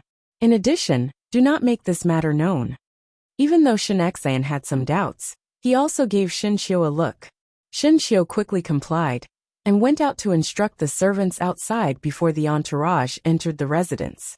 When they reached the hall, Luo Tan asked, "Biao youngest sister, what is going on? And this person is?" She looked towards Lu Shi. Lu Shi bowed to everyone. After all, she was a female official by Princess Rong Xian's side. Her every move was in accordance with etiquette, and did not look like an ordinary person. She said, "This servant is a female official by Her Princess Highness's side. The day before yesterday, Her Princess Highness's guards saved young Lady Shun from the hands of the evildoers. Her Princess Highness was afraid that young Lady Shun would not be able to explain clearly, and let this servant send young Lady Shun off.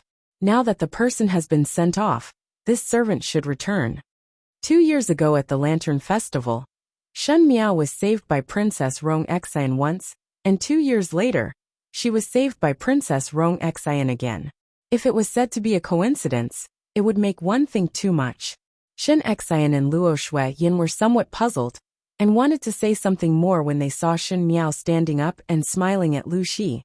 Many thanks to Shigugu for these few days' matters. One hoped that Shigugu would help this official's daughter to thank Her Princess Highness. Shen Miao will remember your Princess Highness's life-saving grace, and dare not forget it. In the future, I will definitely pay a visit to express my gratitude. Lu Shi quickly moved sideways to avoid Shen Miao's greeting and smiled. One do not dare. Since young lady and Her Princess Highness are old acquaintances, there is no need to stand on ceremony. This servant will return first. Young Lady Shun, take good care of your body. Tomorrow, Her Highness Princess will explain to the capital governor. Shen Miao thanked again, and after sending off Lu Shi, everyone finally could not help it as Shen Xiu asked, "Younger sister, what exactly is going on?" Just now from the conversation between Shen Miao and Lu Shi, everyone could see that Shen Miao clearly already had her own idea. Shen Xian and Luo Shuiyin now understood Shen Miao's character the best. Shen Miao was a young lady with big ideas, and most likely already had other plans. Shen Miao smiled, "Nothing much. That day the person who kidnapped me actually implicated me in another matter, and kidnapped the wrong person. Later, when they were about to send me out, they happened to meet the people from the princess's residence. The guards of the princess residence had seen me before, and they felt that something was wrong, so they saved me. Afterwards I explained the matter clearly to Princess Rong Xian, and Her Princess Highness intended to help me clarify. She temporarily did not want to tell the matter to Shen Xian, because it involved Princess Ming'an. The Qing country and Ming Qi's current power was complicated, and if Shen Xian was not good, it would be hard for him to get away. She had painstakingly managed it, and it was not easy for the current Shen family to gradually move away from those messy whirlpools. So how could the same mistakes of the previous lifetime repeat? Most importantly, this excuse was something that she and Xie Jingxing had discussed before. Even though she did not know what Xie Jingxing would do at the end, but Shen Miao thought that with Xie Jingxing's means, Princess Ming'an and the Xie brothers would definitely suffer a big loss. Since it was like this, it would not be good for Shen Xian to intervene.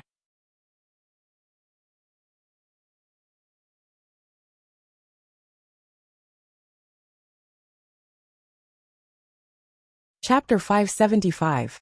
Shen Xian frowned. Jiao Jiao, Tell father honestly, does this matter have anything to do with Princess Mingyan? Shen Miao's heart jumped. Shenxian was not a fool. They had just returned to the Ding capital, and those people deliberately abducted Shen Miao because of personal grudges. And from the time the Shen family returned to the Ding capital till now, if one were to talk about who they offended, it would most likely be that arrogant and despotic princess of the Qing country. If it was the Qing country's people, it was not that they would not do such a daring move. Shen Miao said, "What is father thinking about? This is Ming Qi's territory, and even if Princess Mingyan wanted to deal with me, the crown prince of the Qing country is not a fool. How would he let her stir up trouble at this juncture?" Seeing that Shenxian and Luo Shuiyin still did not believe, Shen Miao simply raised her arms and said in a sweet voice, "That day they threw me out of the horse carriage, and my hands were in pain, and my stomach was very hungry. Mother, I want to eat something." When Luo Shuiyin heard this, she could not care about anything else, and immediately felt extremely distressed. She instructed the kitchen to prepare some snacks, and at the same time let the maids support Shen Miao back to the courtyard to rest. Most likely Luo Shuiyin was distressed for Shen Miao, so she personally went to the kitchen to prepare some soup. Shenxian frowned as he pulled Shen Qiu over to do something. Luo Tan and Shen Miao returned to the room together, and seeing Shen Miao sitting down on the couch, Luo Tan said, "Biao, youngest sister, you were lying just now. Actually it was that Duke Mingyan who took the initiative to do this, right?" Shen Miao's heart jumped as she thought, when did Luo Tan become smart, and asked, "Why do you say so?" Luo Tan rubbed her arms and pretended to be unable to bear it. "Just now you acted coquettishly, and really gave me a layer of goosebumps. You were clearly acting coquettishly, and with one look it was done perfunctorily to please Gufu and Gufu. It is because they dote on you that you divert it." Shen Miao laughed and sized up Luo Tan again.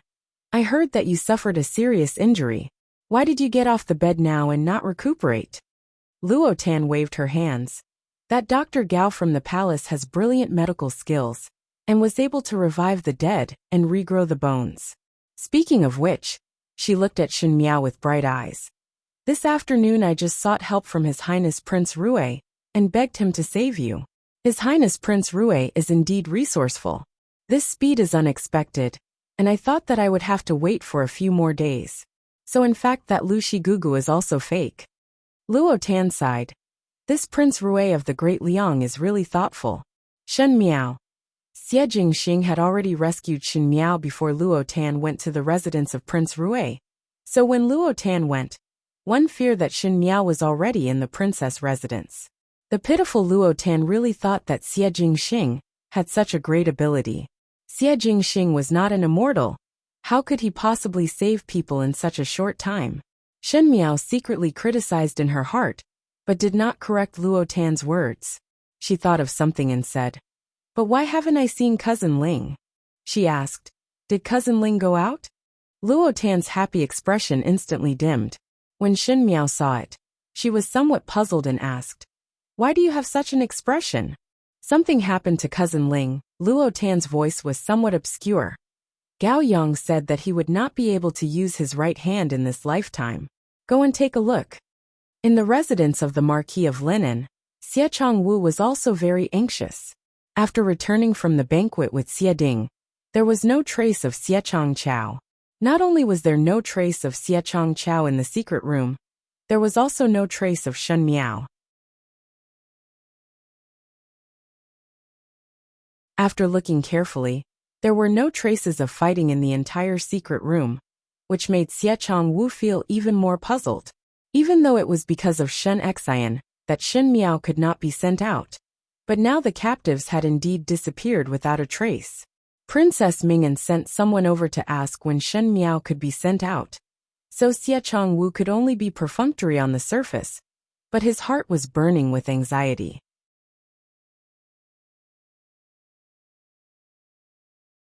Chapter 576. However, no matter how he searched, even sending out people, even searching the places that Xie Chongqiao was most used to, Xie Chongqiao and Shen Miao seemed to have evaporated from the world. Not a single trace was left behind. He did not know why, but the longer time passed, the more uneasy Xie Chongwu's heart became. He tried to inquire about the formidable great general Shen family's news, but there was no news of Shen Miao's whereabouts. This made Xie Changwu's heart slightly comforted, as at least it was not the people who came to save Shen Miao that took Xie Changwu away. But as time passed, even Xie Ding became suspicious, and asked why Xie Changchao was not seen for a day. Xie Changwu could only say that Xie Changchao went out of the city to hunt with his friends, and when Madame Fong asked, she also said the same. Princess Ming'an had already sent people over to question, and if the Xie brothers did not take any action, then Shen Miao would be handed over to her to personally deal with. Xie Changwu had unspeakable bitterness in his heart, not to mention Shen Miao. Even Xie Changchao was nowhere to be seen. If Princess Ming'an knew about it, she would blame him for not doing things well. And not only would she not put in a good word for both of them in front of Fu Xiuyi, one fear that they would suffer more. It was really a dilemma. For the first time, Xie Changwu regretted accepting such a hot potato. In any case, Xie Changwu had to send people to continue searching for Xie Changchao's whereabouts. Speaking of it, it was also ironic. A few days ago when they kidnapped Shen Miao, the Shen family searched the entire city for Shen Miao, and now it was Xie Changwu who searched the entire city for Xie Changchao's whereabouts. Thus there was some retribution. Xie Changwu naturally did not know that the brother that he was searching for was now in Xie Jingxing's hands. Tai Yi followed behind the purple-robed youth and said, Xie Changchao's corpse is kept in the tower prison in an ice coffin. When will master use it? Leave it first, there is no rush. Xie Jingxing said, such a good thing, one cannot waste it. He slowly walked back to the residence and just entered the courtyard. He saw Ji Yushu wearing a purple robe and a silver mask on his face, chasing that white tiger called Jiao Jiao all over the house. As he chased, he said, little brat, do you not recognize who this prince is? Open your dog eyes wide and look carefully. Obediently come to this king. Tai Yi's face trembled nonstop. Sometimes one had to say that Ji Yushu was a talent. No matter where he was, he could still laugh and scold as if he was an idiot. This kind of thing of disguising as Xie Jingxing to tease a tiger, most likely only Ji Yushu who was so free. The white tiger was avoiding Ji Yushu's warm embrace, and when it suddenly saw Xie Jingxing and Tai Yi coming over, it turned around halfway, and suddenly rushed towards Xie Jingxing, and bit on the corner of Xie Jingxing's robe, as it shook its head happily. Xie Jingxing bent over to carry the white tiger, and looked at the remaining Xie Jingxing in the courtyard. He said with a smile that was not a smile, did you have fun while I was not around? Xie he xie. The fake Xie Jingxing took off his mask and revealed Ji Yushu's sweaty face. Ji Yushu panted as he waved his hands. Third older brother. It is not that I deliberately want to impersonate you. Today a young lady came to look for you for help and Gao Yang wanted me to disguise as you. But I guarantee that my disguise was quite good. When that young lady saw me, she knelt down without a second word, and even kowtowed to me. Ji Yushu felt wronged and worried. One do not know if one's life would be shortened. Young lady. Xie Jingxing raised his brows and looked at Tai Yi. Tai Yi quickly said, in the afternoon, Luo family's Biao young lady and gentleman Gao came over. At that time young Master Ji pretended to be you, and agreed to Luo family's Biao young lady's request. Afterwards both of them left. Ji Yushu emphasized, it was Gao Yang who wanted me to do it. Just as he was speaking he heard Tai Yi say, Gentleman Gao is here.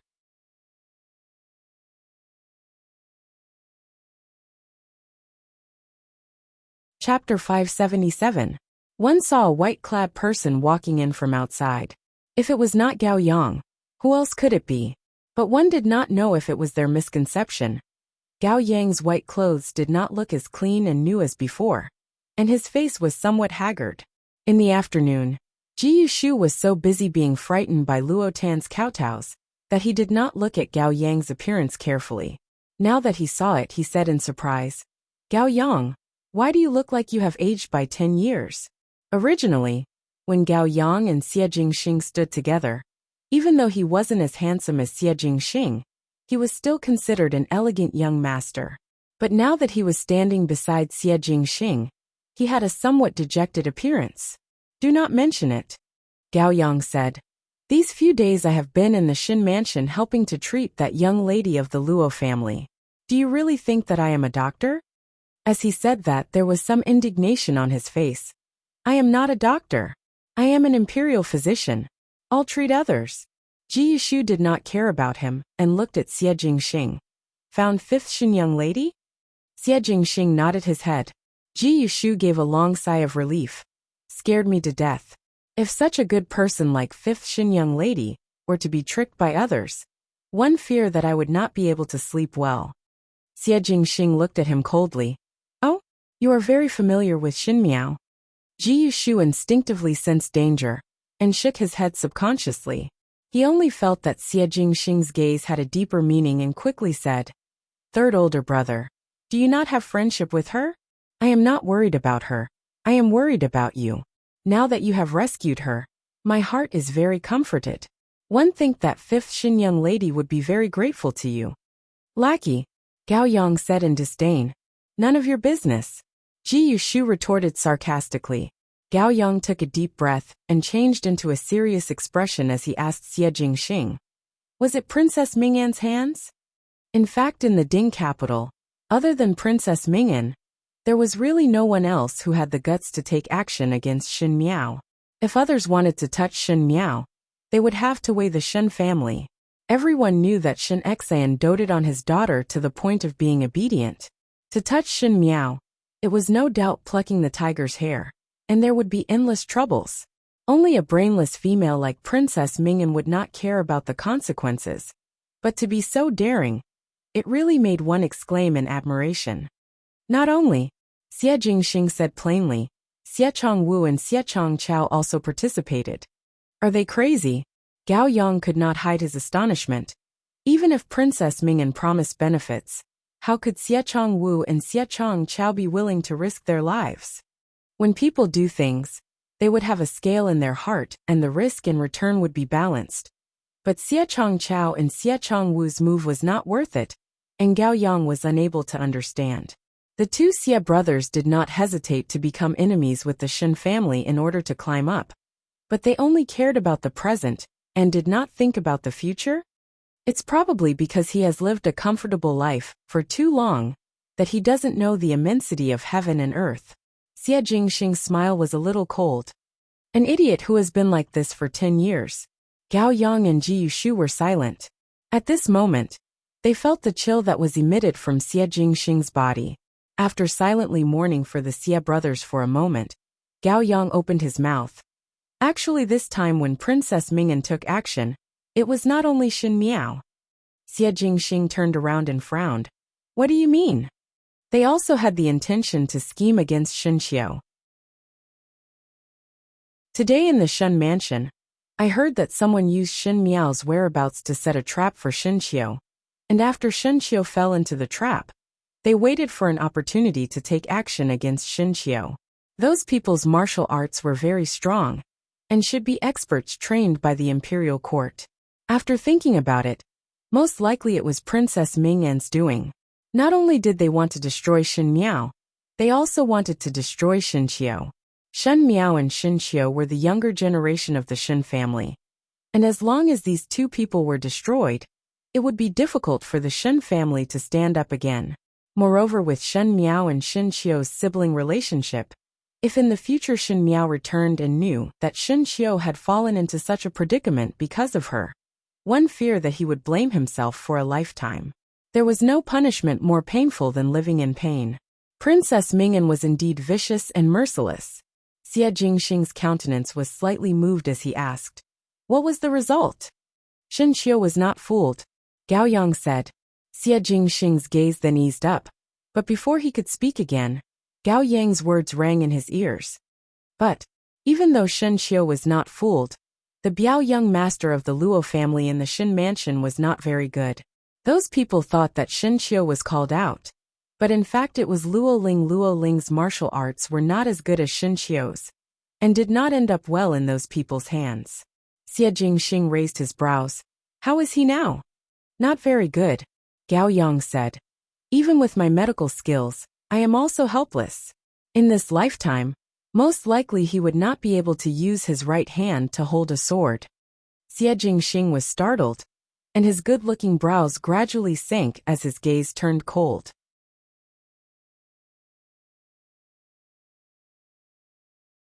Chapter 578. On this day the weather was warm.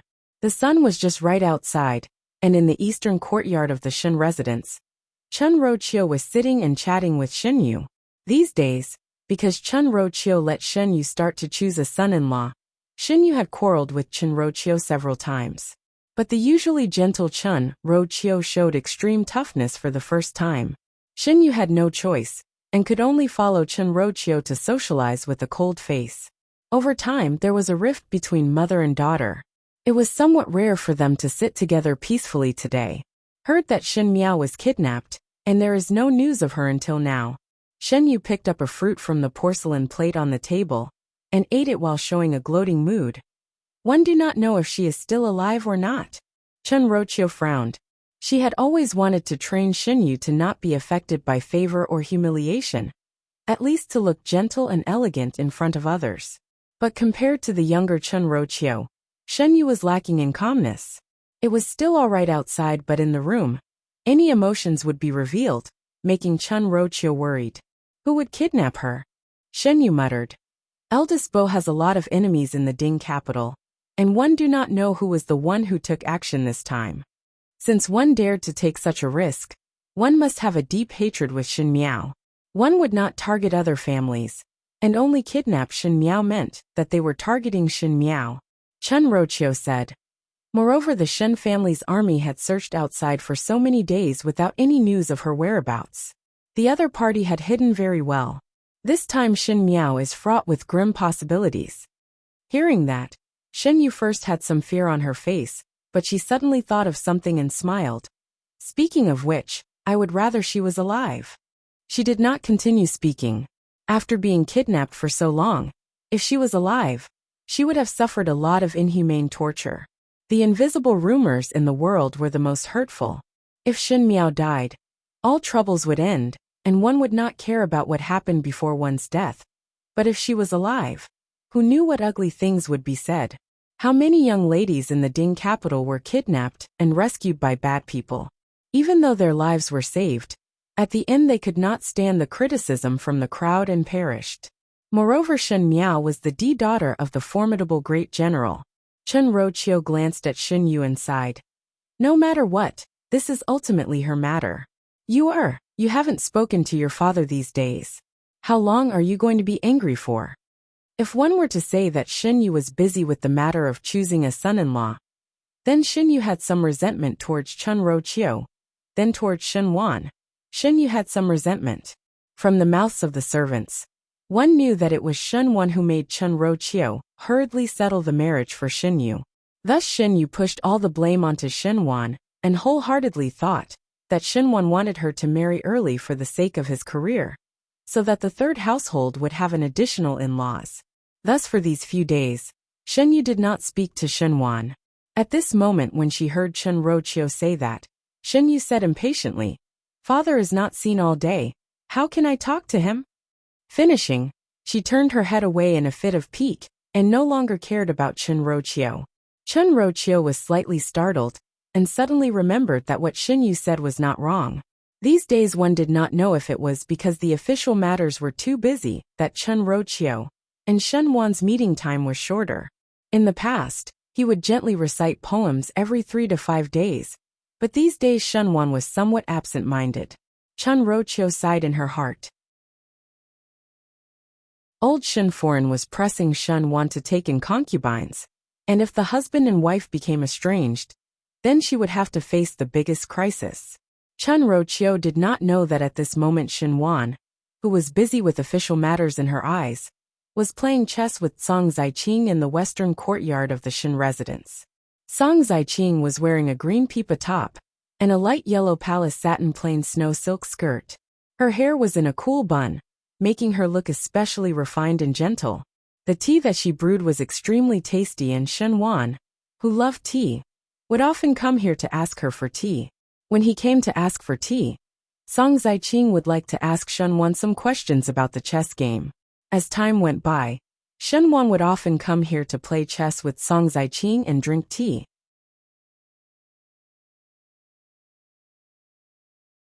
Chapter 579. Song Zaiqing asked with a smile. A few days ago one heard that fifth Shin young lady was abducted. One do not know if she was found or not. Currently there is no whereabouts. Shen Wan shook his head. Song Zaiqing then sighed. Such an accident happened to a perfectly good young lady. According to Third Master's view, was fifth Shin young lady harmed by General Shen's enemies? Shen Wan said, this is not easy to say. After all, it was only fifth lady who was abducted. But after such a long time, one feared that even if the person was rescued, it would also be. Song Zaiqing's face revealed a mournful expression, but her heart was secretly delighted. She did not know why, but when facing Shen Miao, she would have an instinctive fear. Perhaps it was because the words that Shen Miao said to her last time made her hair stand. Or perhaps Shen Miao could see through her thoughts too clearly. No matter what, with such a person around, Song Zaiqing's heart would not be at ease. Now hearing Shen Wan say that, she was very happy. Regarding Shen Miao's matter, there were people in Kai Yun Yuan and the Shen residents discussing it. Wan Yinyang said, I originally felt that it was not good for Dong Ling to stay in the residence all day, but now it seems that I am relieved. There are so many kidnappers on the streets, and you are so good looking. If you were to be abducted, then Yinyang could only spend the rest of her life crying. As she spoke, she stopped the needlework in her hands and said, one do not know if fifth young lady is dead or alive. Shen Dongling, who was helping Wan Yinyang with the embroidery stool, smiled when she heard that. Yinyang, that is not something that kidnappers can do. Wan Yinyang's eyes widened. Why? How would there be kidnappers who would blatantly abduct people on the streets? Even if there is, one would not abduct a young lady of an official's family. Especially with one look, one can see that one has a great background. One cannot guarantee how much trouble it would bring to oneself in the future. Those people were obviously targeting fifth younger sister. I think that they are most likely the enemies of the first household. And it was just a coincidence that fifth younger sister encountered them. Even though Shen Dongling said it as such, there was not much sorrow on her face, as if she was talking about other people's family matters. Wan Yinyang sighed. Fifth young lady's life is considered finished. She reincarnated into such a good family, but did not enjoy her life, and wasted her luck. Not necessarily. Shen Dongling smiled sweetly. Fifth younger sister has always had the help of a benefactor, and can always turn misfortunes into blessings. Who knows if there will be a benefactor to save her from the water and fire this time? Even with the help of a benefactor, now that things have become like this, what else can be done? Wan Yinyang did not agree with Shen Dongling's words. Just as she was speaking, she saw Shen Dongling's personal maid Xinghua hurriedly walking in from outside, as if she had something to say. Yinyang, third young lady. This servant just heard from outside that fifth young lady was sent back to the Shen mansion by Princess Rong Xian's carriage. She is safe and sound and very well. Yinyang see, Shen Dongling smiled. I already said, fifth younger sister's ability is very great. Naturally there will be a benefactor helping her. There was finally news of Shen Miao, who was kidnapped by the bandits a few days later, and she was even personally sent back by Princess Rong Xian's personal female official. There was another layer of uproar in the Ding capital. It was because after Shen Miao was kidnapped by the bandits wanted to transport Shen Miao out of the city, but it was a pity that the Shen family's military was too strict. While the bandits were transporting Shen Miao escaped by herself and fell, and fainted after injuring her leg, but accidentally bumped into the guards of the princess residence. The guards sent Shen Miao back to the princess residence, and Shen Miao then saw Princess Rong Xian after she woke up. There was no news these few days, because Shen Miao had not woken up, and the people in the princess residence did not know her identity. Thus they did not dare to randomly identify her. In the end, Shen Miao was still a pure and good young lady, and this time there was no danger.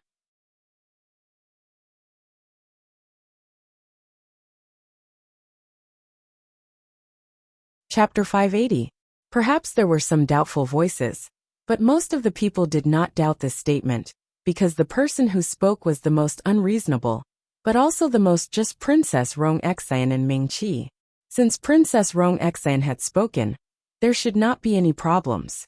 But what was strange was that even though the words had been spoken, it was all rumors outside and Shen Miao did not appear in front of everyone. Some people said that it was because Shen Miao was seriously injured that she was unable to appear now. Some people said that it was because the Shen family wanted to protect Shen Miao well, and did not dare to let her leave the residence easily, in case she met with evil people again. In any case, Shen Miao had returned to the Shen residence, but no one saw it with their own eyes. And at this moment Shen Miao was standing in front of Luo Ling's room in the Shen mansion. Luo Tan's words echoed in her ears. Biao youngest sister, go and persuade older brother Ling. Even though older brother Ling did not say it, we all know that his heart is very upset. Even though he still looks happy, he has unspeakable bitterness. We are all stupid, and do not know how to comfort him. Biao youngest sister, you have read so many books and know what others are thinking in their heart. If you go and persuade older brother Ling should listen to you. Previously in the Shaochun city, whatever you say, older brother Ling would go along with it. This time it is the Luo family begging you. Shen Miao sighed in her heart, and hesitated for a moment, before finally knocking on the door. Who? Someone asked inside. It is me, older brother Ling. After a moment of silence, someone said, come in. Shen Miao walked in with a bamboo basket in her hands. Upon entering the room, she placed the bamboo basket on the desk. There was a celadone bowl at the corner of the desk, and there were some brown marks at the bottom of the bowl, which was the medicine that Luo Ling drank just now. Luo Ling was sitting in front of the table, and there were some books on the table, so he should be reading. His face was slightly pale and his hand was wrapped in bandages as he looked at her with a smile. Biao youngest sister has come. As the eldest grandson of the Luo family, Luo Ling was the most gentle and steady one among the 4 juniors. He seemed to be a real gentleman, and was different from Pei Lang, who had a selfish and cold personality. Luo Ling was a person who could easily warm others. After Luo Ling knew that Shen Miao had returned safely, naturally he was happy for Shen Miao, but did not mention a word about his right hand being injured. Even when they were eating and talking, they were still generous and gentle, as if they had never experienced this. If he did not say it, no one would dare to mention it, but the calmer Luo Ling appeared, the more uneasy it made others feel. That was why Luo Tan came to beg Shen Miao, hoping that she could help to persuade Luo Ling. I brought you some cakes. Shen Miao smiled and took out the plate of pastries from the bamboo basket. I added milk and honey. Most likely it will be good for your injuries. She was the first person to directly say injury. To Luo Ling paused slightly before smiling. But I just drank the medicine and cannot eat it now. Younger Biao sister, leave it here. After a while, I will taste younger Biao sister's cooking. Can't eat? Shen Miao looked at him and asked, or can't eat? Luo Ling's action of holding the book trembled before he raised his head and smiled. What do you mean? You won't be angry because I didn't eat the cake immediately, will you? Shen Miao sat down opposite Luo Ling. Luo Ling made her think of a person, Wan Yu. Luo Ling's temperament was gentle and tolerant, and would not haggle over it after suffering a loss. This was almost the same as Wan Yu. In the beginning, perhaps it was because she knew that Shen Miao was not in Fu Xiuyi's favor, or perhaps it was because she understood the hardships of life in the palace. Even though Wan Yu was a princess of the imperial court, she did not have any arrogance at all. Afterwards, Mei Foran instigated Fu Xiuyi to marry Wan Yu to the Xiongnu. Fu Xiuyi threatened with the righteousness of the world, and Shen Miao was in so much pain that she wished she was dead. Wan Yu in turn comforted her. The grasslands is very good. I have not been to the grasslands in my entire life. If one were to encounter something new, one would definitely write to Imperial Mother, and let Imperial Mother see the beautiful scenery of the grasslands.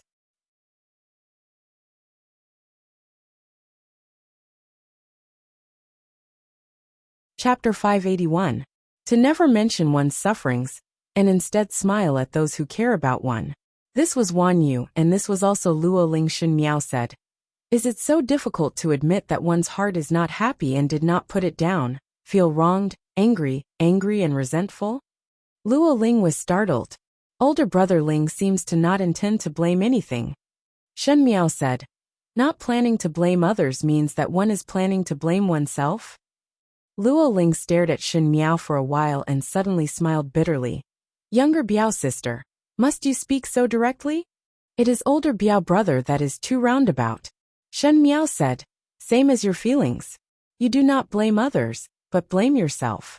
Similarly, you do not say anything and do not mention anything. Do you want me to blame myself for a lifetime, or be unable to be at peace for the rest of my life? Luo Ling was startled. Younger Biao sister. Older brother Ling.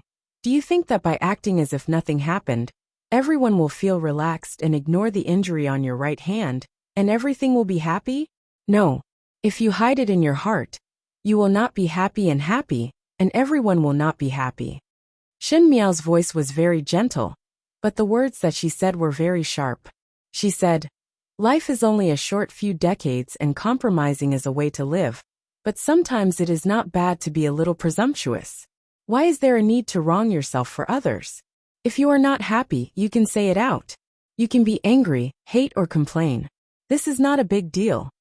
Most likely it was the first time he heard such a saying that Luo Ling was somewhat unable to accept it. It was as if it was the first time he knew Shen Miao as he carefully sized her up. Towards this younger Biao sister, Luo Ling's feeling was that she had a clear distinction between love and hate. She was young but had a big bearing, and looked gentle but stubborn. But these words made Luo Ling have a new understanding of Shen Miao. In her bones, there was a kind of disdain towards worldly etiquette. It was as if the so-called kindness and righteousness were not worth mentioning in her eyes. Who should I hate? Blame who? Angry at who? Luo Ling asked. You can blame me, because it was because of me that you were tricked by others. You can hate the mastermind, because it was those people who caused you to be injured. You can even be angry that none of the doctors in the entire Ding capital are able to treat your injury, and are all quack doctors who deceive the world. The only one that you should not blame is yourself. Shen Miao said. Good people blame themselves and bad people blame others. But bad people live more easily than good people. So if you can make yourself happier, what's so sad about blaming others? Luo Ling laughed and said, Biao youngest sister, are you comforting me? Yeah. Shen Miao said. I have said so much so that you do not bury everything in your heart. Luo Ling sighed. Correct. After this matter, my heart is indeed unhappy and uncomfortable. However, aunt and uncle were already blaming themselves, so I couldn't add insult to injury. Tanner is worried about me. I can't let her worry all day long. I can only blame myself for not practicing martial arts hard enough. That's why I was injured. I blame myself for not being smart enough. That's why I was easily taken advantage of. Then what about you now? Shen Miao asked. Biao youngest sister's skill in persuading others is different, and just happens to suit my appetite. Luo Ling teased. Perhaps what you said is right. It is not because of me, and the person that I should be angry at is not myself. Being angry and hateful is not what you should do, Shen Miao said. Since the right hand cannot be used, then why not try the left hand? Luo Ling was surprised for a moment. I heard that there was a general in the previous dynasty who was brave and good at fighting, but his right hand was chopped off by a local general on the battlefield. The world thought that he was depressed, but one did not think that he started to use his left hand and created the unique left-hand sword technique. Shen Miao smiled gently. What does older brother Ling think?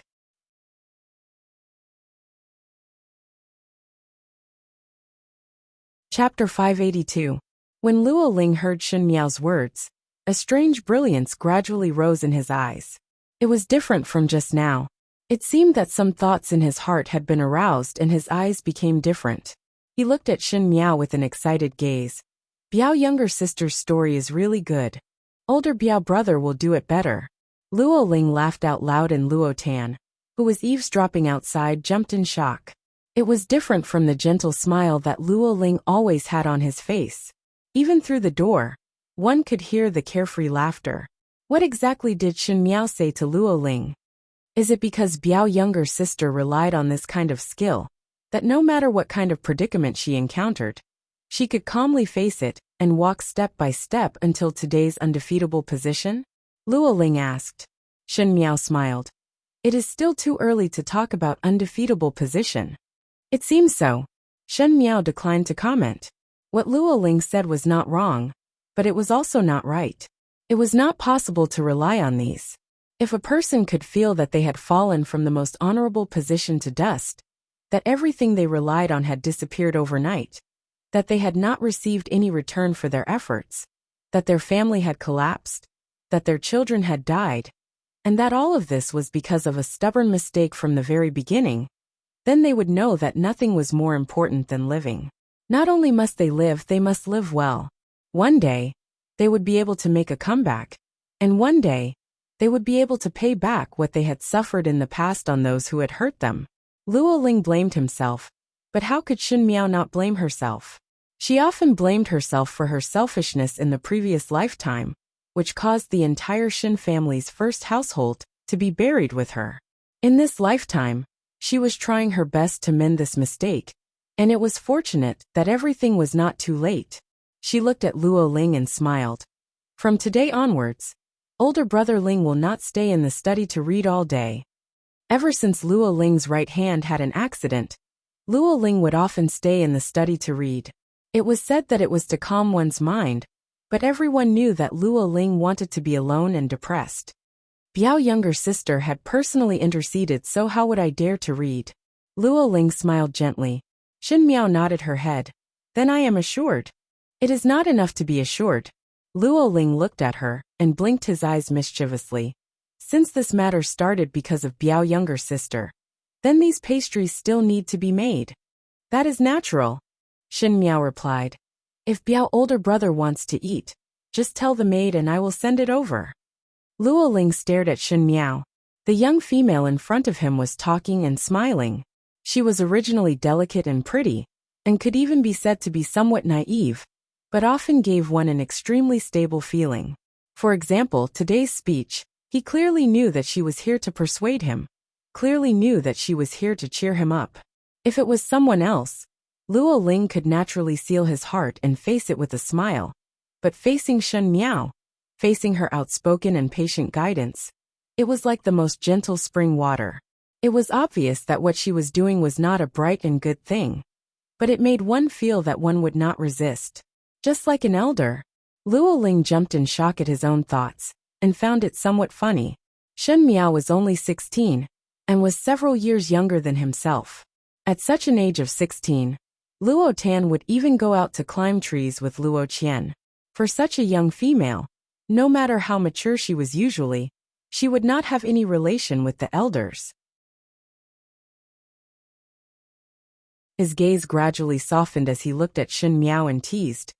If in the future one cannot master the sword techniques with one's left hand, Biao's younger sister must not despise me. When the words came out, Luo Ling felt that he was somewhat abrupt as the hint in those words was too strong, but he did not know why he looked at Shen Miao with some hope, as if he wanted to hear the answer that he was looking forward to from Shen Miao's mouth.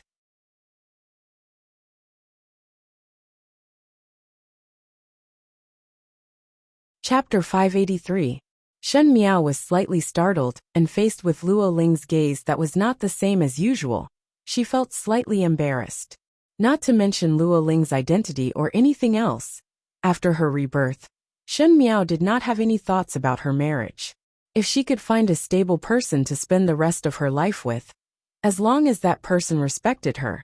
So what if she loved or not? Thus Shen Miao had never thought about her husband.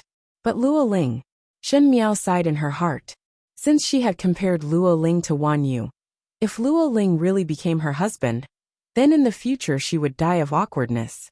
She smiled and said lightly, "Older Biao brother is joking. Who in this family would dare to dislike you?"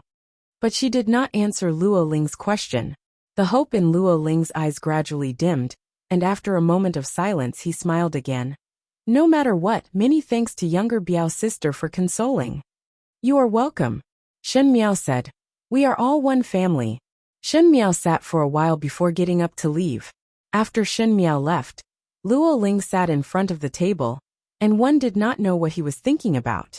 After being in a daze for a long time, he then gently sighed and a bitter smile appeared on his lips. His gaze landed on the plate of pastries at the corner of the table, and after thinking about it, he reached out to take it. But one did not know what happened, but a gust of wind suddenly blew, and just happened to hit that plate.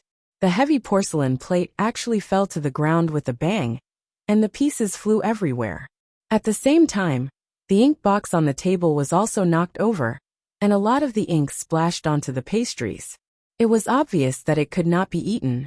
Luo Ling was surprised for a moment and got up to take a look, but saw that the windows were tightly closed, and could not help but mutter, "How can there be wind when it is closed so well?"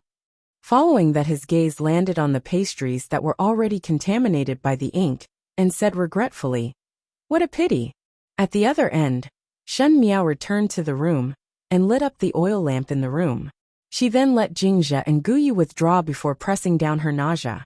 Luo Ling's matter was indeed an accident, as one did not think that Princess Ming'an would be so ruthless, that not only did she want to deal with her, she also wanted to deal with Xin Qiu. This time if Luo Ling did not block a calamity for Xin Qiu, one did not know what kind of encounter Xin Qiu would have. Princess Ming'an was even more arrogant than in the last lifetime, and because of a freak combination, she hated Xin Miao even more, and did things without considering the consequences. This made one unable to feel at ease, and it was better to eliminate her earlier. Unfortunately, Xie Jingxing interfered in this matter. Shen Miao did not know what Xie Jingxing wanted to do, but on that day when she was sent to the princess residence by Xie Jingxing told her not to go out these days, and not to let others see any traces of her.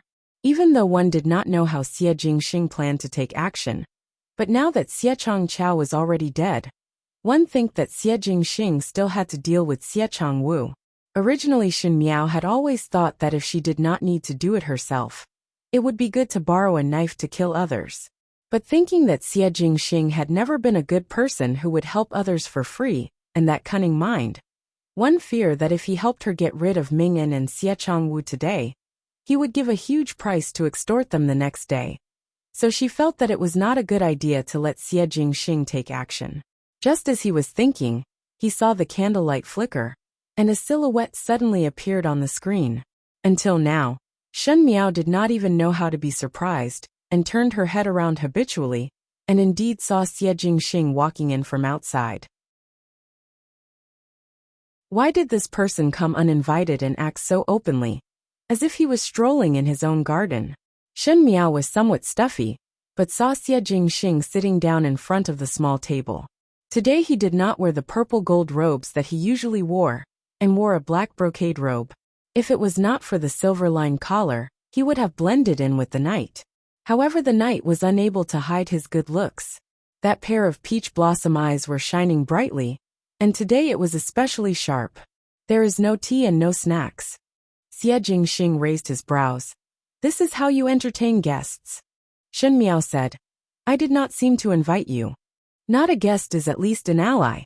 "Not an ally." Xie Jingxing looked at her from the side, and his lips slowly hooked up. "That is also a life-saving benefactor." Shen Miao was at a loss for words. Xie Jingxing had already shamelessly claimed to be a life-saving benefactor, so what else could she say? Might as well not say it. Shen Miao looked at Xie Jingxing pouring the tea, and drinking it in one gulp. She did not know why, but there was a somewhat unhappy look on her face. Shen Miao thought that Xie Jingxing did not show his emotions on his face. For example, the corners of his lips were slightly raised, but it made one feel scared.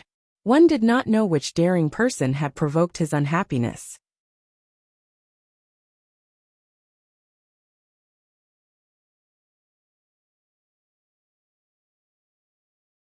Chapter 584. Shen Miao thought for a while before asking Xie Jingxing, "How do you plan to deal with Princess Ming'an and Xie Changwu?" Even though she repeatedly told herself not to be curious about all of Xie Jingxing's matters, Shen Miao still could not hold it back. At that time when Xie Jingxing took away Xie Changqiao's body, it made her feel very puzzled. She asked, Do you plan to kill Xie Chongwu? Or else wait for him to scheme against me behind my back? Xie Jingxing asked back. Shen Miao rolled her eyes. Even if Xie Chongwu really wanted to scheme against Xie Jingxing, one would need to be able to do so. Not to mention that Xie Jingxing still had the noble identity of the great Liang's Prince Rui. Even when he was still the little marquis of the residence of the Marquis of Linen, the Xie brothers did not have a good result when they crossed swords with him. That Madame Fong, who had a lot of means, could only honestly watch Xie Jingxing being unrestrained and arrogant for so many years. Actually, you do not have to kill him. You also do not have to kill Xie Chongqiao. Shen Miao said, your father, the Marquis of Lin, and has consecutively lost sons, and will definitely investigate the matter thoroughly. Perhaps you have other means, and at the end there will be some unnecessary trouble. Xie Jingxing's eyes were slightly cold. It is up to me to decide whether to kill them or not. Suddenly he glanced at Shen Miao and his lips hooked up. Now you seem to have the awareness of an ally. Why? Worried about me? His tone suddenly became a little more frivolous, but compared to the youth's frivolous attitude 2 years ago, when the more handsome Xie Jingxing did these things, it made one unable to move their eyes away. One obviously knew that it was dangerous, but it was as if one was fascinated to get close. Shen Miao moved her eyes away without batting an eyelid. I am worried that you will implicate me. Xie Jingxing sneered, and there was some rumination in his smile. No need to worry. If I have a way to protect you, then I also have a way to protect myself. One will not give trouble to others. Shen Miao felt somewhat strange in her heart, as she felt that Xie Jingxing's words were insinuating something. However, there were only the two of them in the room. Thus one did not know who he was insinuating to. Shen Miao only thought that she was being overly sensitive, and simply followed along with his words. His Highness Prince Rui naturally has remarkable abilities. There are also areas where one cannot be compared to others. Xie Jingxing lazily said. One does not know the trick of injuring oneself to win one's heart. Shen Miao said, what? Never mind. Xie Jingxing stood up and walked to Shen Miao. He was extremely tall, and when he stood shoulder to shoulder with Shen Miao, he could not help but feel pressured. Usually when he spoke to Shen Miao, he would be inattentive or flirtatious, which diluted the pressure. But today she did not know why or if it was Shen Miao's misperception, but she felt that Xie Jingxing's gaze was much sharper than usual. How do you want me to deal with Mingyan? He leaned close to Shen Miao and whispered in her ears. Shen Miao subconsciously took a step back, but her shoulders were held down by Xie Jingxing. His expression was somewhat strange, as if he was enduring something. Abruptly he loosened his grip, turned around and coldly said, what do you think? Why ask me? Shen Miao said. Do you already have an idea? Xie Jingxing had already taken Xie Chongqiao's body away, so Shen Miao thought that Xie Jingxing had already thought of the next step in his heart. So why would he still ask her now? That's up to you. Xie Jingxing didn't turn around. If Prince Rui were to take action, how much success would he be able to achieve? Shen Miao quickly calculated in her heart. I mean, if you were to kill Princess Mingyan, is there a guarantee that no one would be able to use it against you? Xie Jingxing paused and turned around to stare at Shen Miao for a while before suddenly smiling. Shen family's girl, you really know how to do business.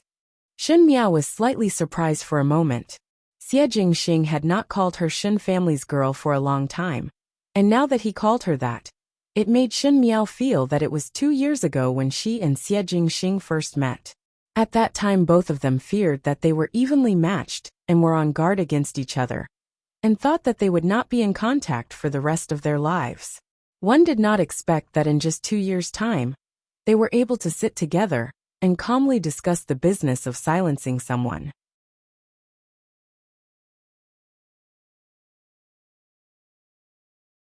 Chapter 585. Life was indeed full of twists and turns. Seeing Shen Miao in a daze, Xie Jingxing said again, you want to kill her?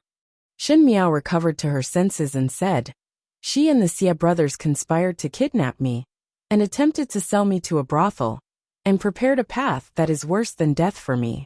She also secretly plotted to murder my eldest brother. I am not a saint, and will not repay evil with good.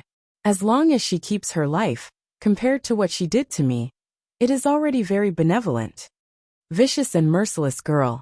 Xie Jingxing smiled unconcernedly, as if he did not feel that it was inconceivable for Shen Miao to say that she wanted to kill a country's princess.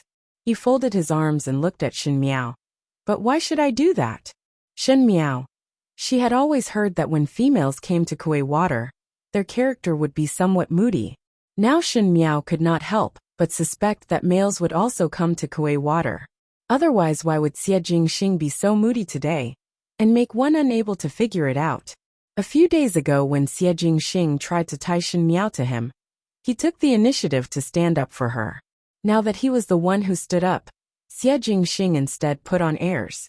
Even those slippery old officials in the court who had been up and down for many years would not make one's heart as irritated as this youth in front. She said, "Didn't you already consider me as your ally?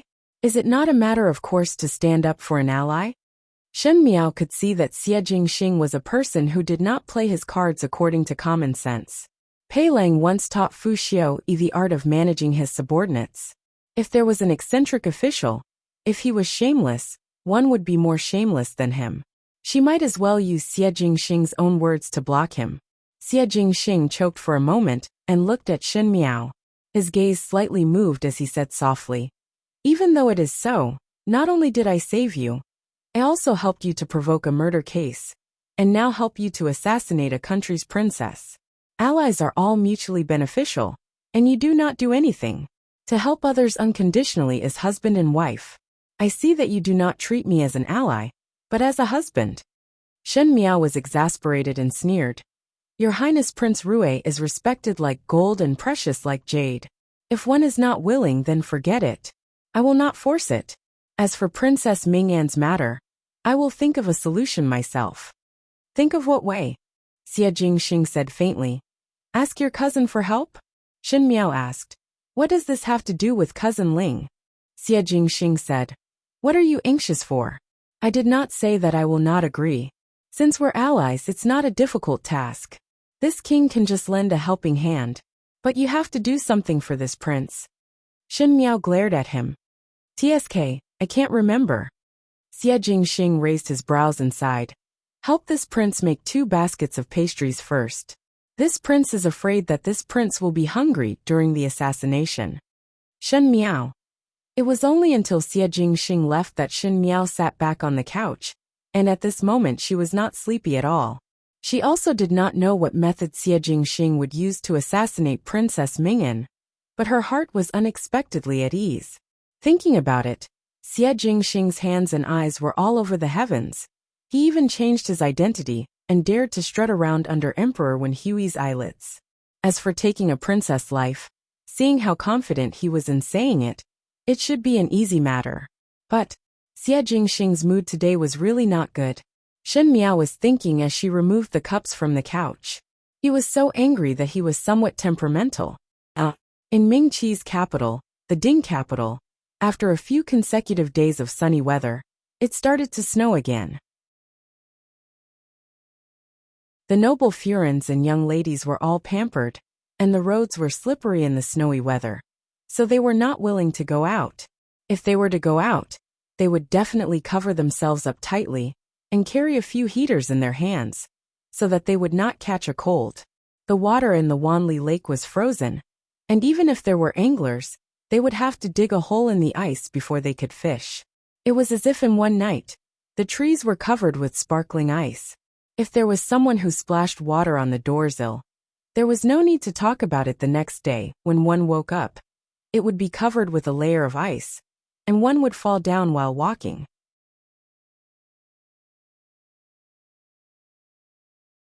Chapter 586. It was the same in the residence of Prince Rui. Ji Yushu woke up early in the morning and fell on his face at the entrance, complaining that the ice in the courtyard was not clean. Ever since Xie Jingxing bought the large residence in Yanqing Lane, other than occasionally going to the Fengxian pawnshop, when Hong Ling showed him the account books, most of the time Ji Yushu would play with the big cat in the residence of Prince Rui. Seeing Xie Jingxing walking over from a distance, Ji Yushu said, "Third older brother." Xie Jingxing was too lazy to bother with him. The white tiger broke free from Ji Yushu's hands and quickly ran over to Xie Jingxing's side. Gao Yang came out from the other side. He did not return to the palace yesterday and stayed in the residence of Prince Rui. You are going to the Shen mansion to treat the young lady of the Luo family? Ji Yushu asked. Mentioning the matter, Gao Yang felt a headache. He had treated many people, be it the imperial concubines in the palace, the emperor or even the furins and young ladies of the high-ranking officials.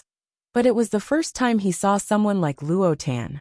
It was clear that a few days ago, she was so weak that she was about to die, and picked up her life from the line of life and death.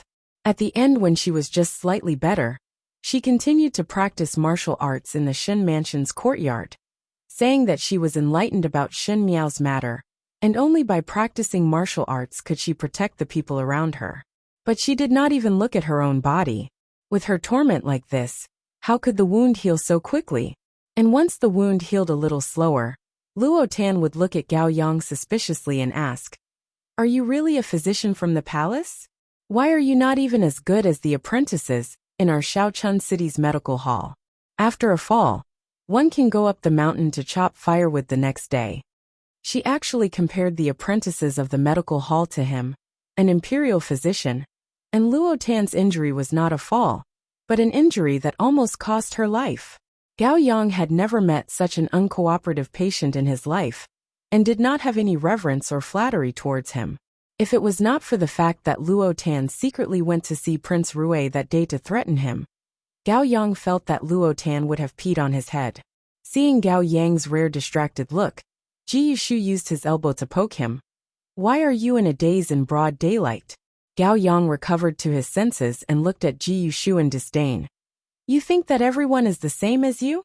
Xie Jingxing, who was at the side, suddenly spoke. "How is Luo Ling?" Gao Yang was surprised for a moment as he wondered why Xie Jingxing would suddenly ask about Luo Ling and said, "He originally did not suffer any serious injuries. Isn't it the same? How's your hand?" "Hand?" Gao Yang said. "I can't use my right hand. Are you doubting my judgment?" Xie Jingxing turned around and looked at Gao Yang unhappily. "Can't you heal his hand?" "Although my medical skills are brilliant, I'm not a divine doctor." Gao Yang felt helpless. His hand has already been injured deep within his muscles and bones. He already had an old injury to begin with, so there's nothing I can do. Without rhyme or reason, what kind of friendship do you have with him? Even if you want to treat the Shen family well, Luo Ling is also a Biao relative, and you even need to take care of a Biao relative? Gao Yang said in disbelief. "You might as well help the world." Xie Jingxing raised his brows. "Who wants to take care of him? Then why do you care about his injuries?" Gao Yang was baffled. "I know that." Ji Yushu, who had been left hanging at the side, finally found a place to speak and cut in. I know. He proudly touched his chin and put on an unfathomable look. Young Master Luo was injured because of 5th Shin young lady. If young Master Luo is not well, 5th Shin young lady would inevitably blame herself. Third older brother and 5th Shin young lady have a deep friendship, so naturally one would not be willing to see 5th Shin young lady sad. "Isn't that right, third brother? Am I right?" Xie Jingxing looked at him coldly. Ji Yushu touched his nose and said softly, "I feel that it makes sense." Chapter 587. Gao Yang, however, pondered over Ji Yushu's words and seemed to have suddenly understood something. When he looked at Xie Jingxing again, there was some puzzlement in his eyes. If it is really like this, actually it is a good thing that Luo Ling's hand is injured. In this way, in front of you, he would be dwarfed. Joke. Xie Jingxing did not get angry but laughed instead. Even if he had an extra hand, he would still be dwarfed in front of this prince. Ji Yushu and Gao Yang. Did they say something wrong? Why did they feel that Xie Jingxing seemed to be even angrier? Ji Yushu tried to appease Xie Jingxing. Of course. Do not see who third older brother is? Prince Rui of the Great Liang, His Majesty's younger brother. Who under the heavens would dare to look down on you? That Luo family is only the young master of a small official at the border of Mingqi, and in our Great Liang, that is a sesame official. Moreover, he is currently unable to lift his right hand. How can he be compared to third older brother? Ji Yushu's bootlicking skills were also top-notch, as his eyelids did not even blink once. Comparing this prince with someone who does not even have the power to protect himself. Ji Yushu, do you want to return home? Xie Jingxing's voice was even colder. Ji Yushu was stunned. Bootlicking had fallen on the horse's leg. What should he do now? It was Gao Yang who finally found his conscience and changed the topic. The people in the tower prison previously asked how to deal with Xie Changchao's body. Now that Shen Miao has returned to the Shen mansion, what do you plan to do next? Xie Changchao was dead, but the matter of Shen Miao being safe and sound, and being sent back to the Shen mansion by Princess Rong Xian was known by the entire city. This matter had alarmed quite a number of people, but now that it was so easily brushed aside, it made one feel that it was not enough. But since Princess Rong Xian came forward, it was difficult for the rumors to rise. Thus it was gradually forgotten by others. But how would it be easy for the people involved to forget? At least Xie Changwu's heart must be sitting on pins and needles. Xie Changchao disappeared just like that, and Shen Miao, who was abducted, returned to the residence safely. How would he feel? Hearing that, Xie Jingxing's lips slowly hooked up. The next step is naturally to settle the accounts. Gao Yang looked at Xie Jingxing for a while and probed. You plan to deal with Princess Mingyan together? Otherwise, Xie Jingxing casually said, the dogs raised by the Qing country are not properly tied up and go around biting people. If they are caught and killed, one cannot blame others. But Gao Yang somewhat disagreed. Even so, His Majesty had previously exhorted that one must not act rashly during this trip to Mingqi. Currently one do not know what His Majesty's plans are. If one were to touch the Qing country's people, Huang Fuhao would definitely investigate, and if he were to find our people, even if you have a way, it would add a lot of trouble. Who said to use Great Liang people? Xie Jingxing chuckled. Can't I use my own people? Gao Yang was surprised for a moment before saying, why must you take action against Princess Mingyan? It's fine to let her suffer, but why must you take her life? This mad dog has given me a lot of trouble. Xie Jingxing's eyes slightly sunk.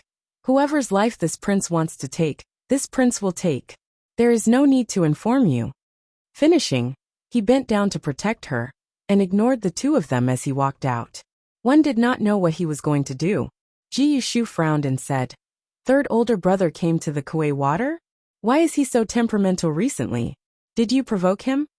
Who has the leisure time? Gao Yang said, I still want to live a little longer.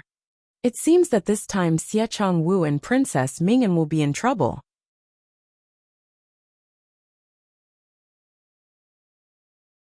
Ji Yushu said sympathetically. So to speak, Xie Changchao really died easily. Most likely he had some good luck.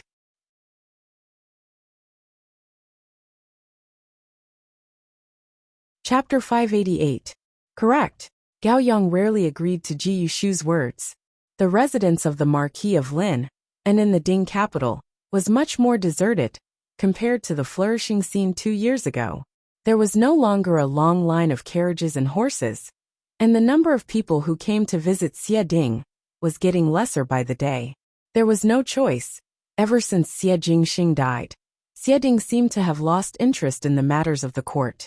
The Xie family, which had been the most troublesome and had given the late emperor a headache, had finally lost its spirit and could no longer make a name for itself. And now in the Xie family, Xie Changwu and Xie Changchao were still climbing up the career ladder. Even though these two people were not as stunning as Xie Jingxing, they still had some abilities. If it was not because of their Shu Sun status, they would have climbed even faster. Even so, to be able to reach this kind of promotion, it made one sigh with regret. In the Xie residence, Madame Fong was handing the newly made clothes to Xie Changwu. Madame Fong was already close to 40 years of age, but she did not show any signs of aging. She was different from Princess Yu Qing, who was born in the imperial family. Until now, Madame Fong still retained some of the Jiangnan women's unique pretty daughter of a humble family. She also spoke softly and slowly, extremely gentle, making one unable to help but love her when they saw her. With this kind of delicate charm, It was no wonder that when the Marquis of Lin and Xie Ding had a lovely wife like Princess Yu Qing, he still ended up on Madame Fang's bed. Madame Fang said, "This is this year's newly made material. One, let the tailor make some winter clothes for both of you brothers. The Ding capital is getting colder every day, and both of you are out all day, so one must not catch a cold." Xie Changwu reached out to receive it, thanking Mother. But his heart was thinking of other things. "Your younger brother's clothes are also here. One heard that Chang Chao went out to hunt with others. Why is he not back after such a long time?" Madame Fang grumbled. "Yesterday the Marquis was still telling me that Chang Chao kept thinking of going to the Ministry of Appointments, and wanted to bring Chang Chao to meet the Assistant Minister of the Ministry of Appointments to have a chat. At the end Chang Chao was not around these few days. Thus one could only let down this opportunity." Madame Fang sighed and said, "Before Chang Chao, you were always thinking about improving yourself. Why are you thinking about playing around now?" Xie Changwu forced a smile and said, "Third younger brother, it is not entirely for fun. It is just that the recent snowstorm is heavy, and the weather is cold.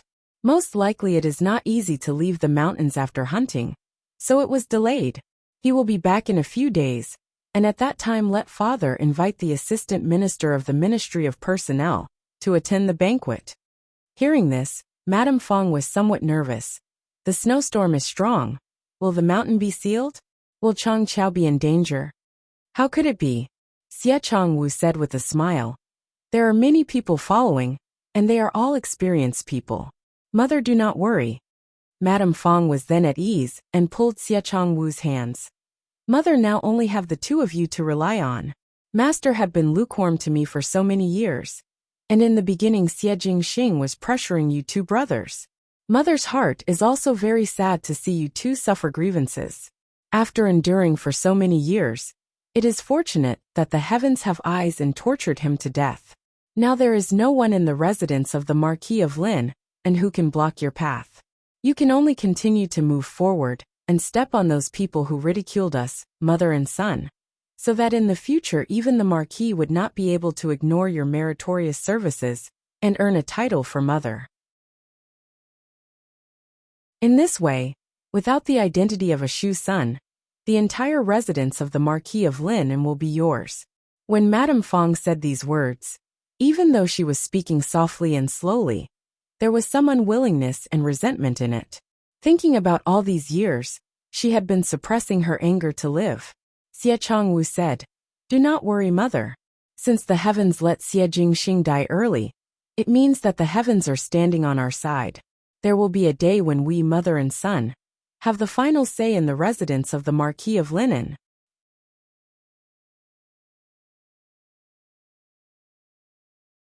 Chapter 589. Madame Fang nodded. After sending off Madame Fang, Xie Changwu returned to the room and paced back and forth in frustration. Those words that were said to Madame Fang were naturally to deal with her. It was easy to deal with Madame Fang, as she was only a woman in the inner residence, but now that even Xie Ding would ask about Xie Chang Chao's whereabouts every few days, it was not good. Ever since Xie Changwu returned from the banquet with Xie Ding, he did not see any trace of Xie Chang Chao. If it was like this, then it was still all right. Perhaps Xie Chang Chao had some urgent matters to attend to and had to leave, but there was no trace of the person in the secret chamber. This really made Xie Changwu tremble with fear. The secret chamber in the residence of the Marquis of Lin and was built by the two brothers, Xie Changwu and Xie Chang Chao, and it took a lot of twists and turns. Those workers who built the secret rooms were all killed by Xie Changwu, so in the entire Marquis residence, other than the two brothers, no one else would know where the entrance was. Xie Ding did not know, much less the people outside of the residence of the Marquis of Lin. Initially Xie Changwu thought that it was Xie Chang Chao who brought Shen Miao out. Perhaps he found a way to send Shen Miao to the brothel, or perhaps Xie Chang Chao had other plans. But after waiting and waiting, the news that Shen Miao was sent back to the Shen mansion by Princess Rong Xian made Xie Changwu immediately felt that it was not good. Shen Miao was saved, but where did the disappeared Xie Chang Chao go? Those people kidnapped Shen Miao in the secret room? But there were no signs of fighting in the secret room, and it was impossible for anyone else to know about this secret room. Could it be that when Xie Changchao brought Shen Miao out, they were discovered and Shen Miao was rescued? But what was with Princess Rong Xian's words? Xie Changwu felt that he had fallen into a vicious circle. No matter what he did, he was wrong. He wanted to see the person if he was alive. He wanted to see the corpse if he was dead.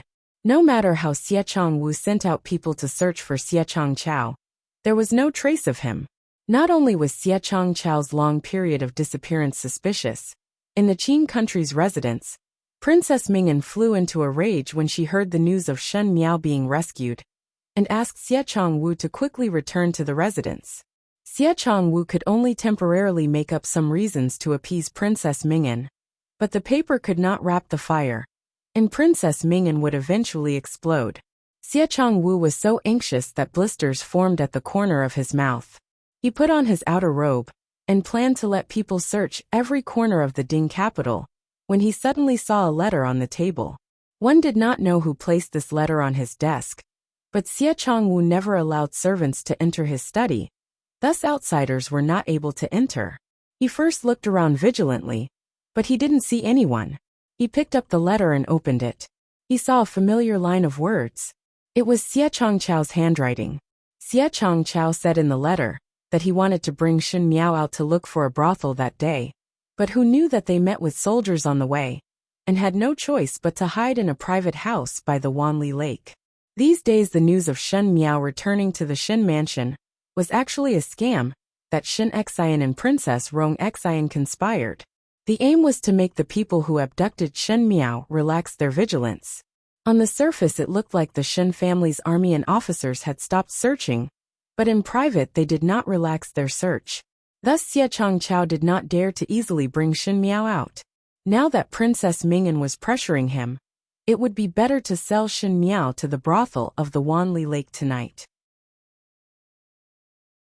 No matter what, they would first humiliate Shen Miao, so that Princess Ming'an would be happy.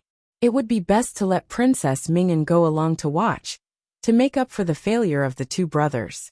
After reading the letter, Xie Changwu believed 70 to 80% of it. Firstly, as stated in the letter, even though Shen Miao was sent back by Princess Rong Xian, and there was an uproar outside, no matter if it was that day when Shen Miao was sent back to the Shen mansion or after Shen Miao returned, she did not show her face outside. That was to say that everyone did not see Shen Miao return with their own eyes. Since that was the case, why did Shen Xian not let Shen Miao show her face outside to make it more real? Could it be that Shen Miao was not found? Secondly, and also the most important point, the handwriting on the letter was undoubtedly Xie Changchao's, and there was even the secret communication method between Xie Changwu and Xie Changchao. When Xie Changchao was outside, even in the officialdom, there were very few documents that he personally wrote. If one were to say that it was just based on that, it was impossible to imitate Xie Changchao's handwriting. If one were to say that there was, it would be when Xie Changchao was practicing calligraphy at home. The manuscripts that were discarded in the residence. There were a lot of those manuscripts. And if Xie Jingxing was still alive, perhaps he would be able to imitate Xie Changchao's handwriting. Not to mention whether Xie Jingxing had the intention to imitate Xie Changchao's handwriting. Even if he had, it was impossible. Xie Jingxing died on the battlefield 2 years ago, and there were no bones left. In this world, no one would be able to imitate Xie Changchao's handwriting. Xie Changwu thought about it, and walked to the table. He spread out the paper and started writing.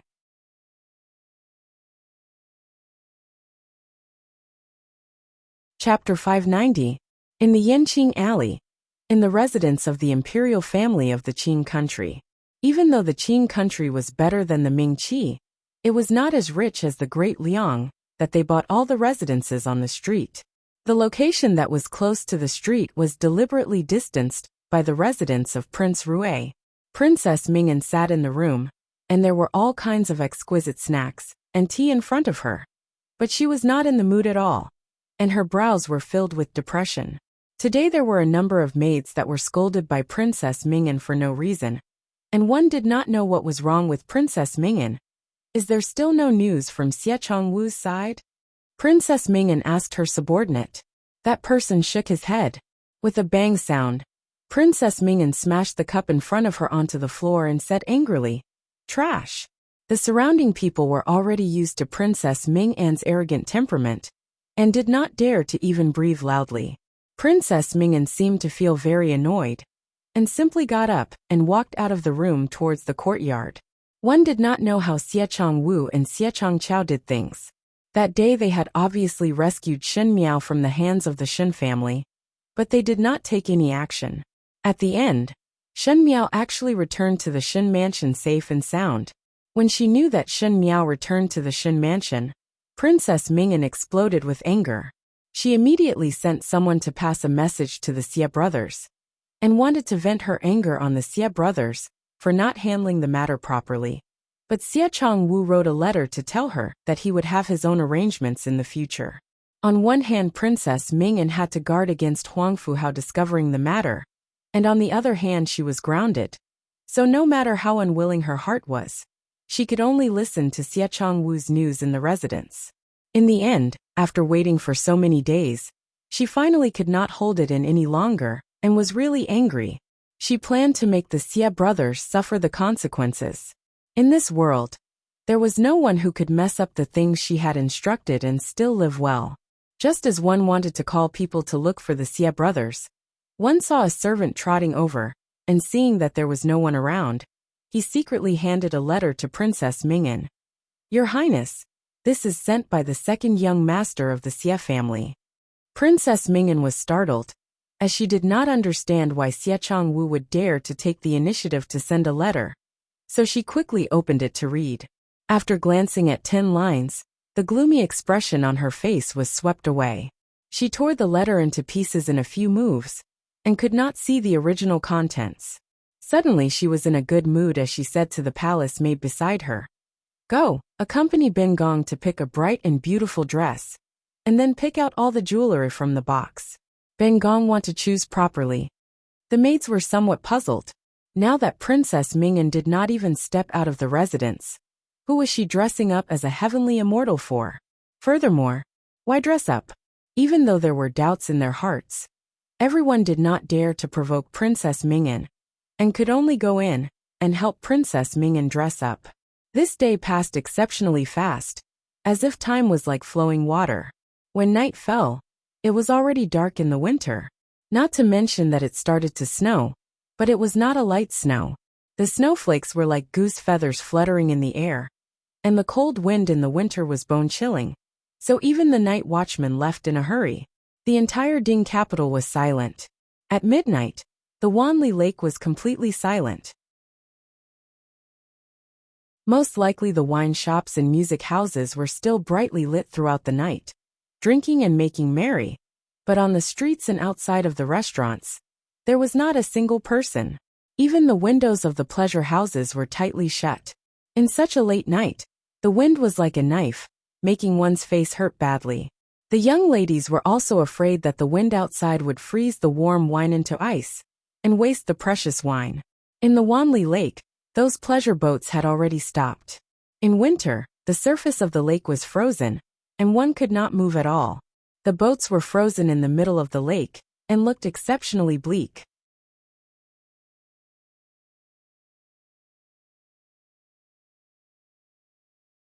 Chapter 591. But today, there was a person in the boat that was frozen in the middle of the water. Xiechong Wu sat in the boat and rubbed his hands uneasily. Perhaps it was because he had a guilty conscience, or perhaps it was because Xiechong Chao said that Shen Xian's people were still secretly investigating, which made him feel somewhat nervous. He did not even bring a hand warmer, and did not dare to light the fire to keep warm. He was already wearing very thick clothes, but it was even colder as it was near the water, and in addition to the fact that there was no one on the boat for many days, he felt the bone-chilling cold wind. Xiechong Wu looked outside the boat, and was somewhat anxious when he did not see anyone's figure. Xiechong Chao said in the letter that they would meet at the Wanli Lake's boat late at night, and said that the entire Ding capital was searched by people, and Shen Xian's eyes were everywhere. Thus it was not safe outside. No one would come to this Wanli Lake during winter, and no one would see it, thus it was safe. At that time, he would bring a few more people, and let Princess Mingyan personally witness Shen Miao being humiliated. Thus Princess Mingyan would naturally feel carefree. Moreover, the wind on the lake was strong, and the restaurant closest to the lake would have its windows closed. Thus no one would notice the movements at this end. The timing and location were favorable, and Xie Chongwu was foolproof. Even though Xie Chongwu was somewhat unwilling in his heart, Xie Chongqiao had already arranged everything. Thus Xie Chongwu could only accept it. It was just that when it was nearing midnight, he did not see anyone coming. Thus he could not help but feel somewhat anxious. Just as he was thinking, he heard a slight movement outside. Xie Chongwu's heart jumped in surprise before he joyfully opened the boat's window. And indeed there seemed to be a vague figure coming over from afar. And there was someone on his back. Xie Chongwu thought that it must be Xie Chongqiao carrying Shen Miao over. So he sighed in relief, and walked to the bow of the boat to receive. That person got closer. And when he got closer, Xie Chongwu felt that something was not right. Xie Chongqiao's stature was not as tall as this person, and his figure was not like it. His heart was uneasy, and just as he wanted to retreat, he saw the other party lighting a match, and a familiar voice rang. Xie Chongwu, what are you doing? Xie Chongwu looked over in astonishment, and saw that the person who came was a guard, and the person on his back was Princess Mingyan. Princess Mingyan was very unhappy. In the letter that Xie Chongwu gave her, it was at the Wanli Lake, and it was still late at night. The Qing country was like spring all year round, and she was not used to the harsh cold of Mingqi's winter, and now her entire body was shivering from the cold. Afraid of being discovered by Huang Fuhao, Princess Mingyan could only bring her own personal secret guards to quietly go out at night. But the place that Xie Chongwu chose was inside the pleasure boat, so he could only let a guard carry her over, while the rest stayed outside. Princess Mingyan was originally extremely delicate, and if it was not for the fact that she wanted to personally see Shen Miao being unable to live or die, she would not force herself to do so. Seeing Xie Chongwu, he vented out all his anger.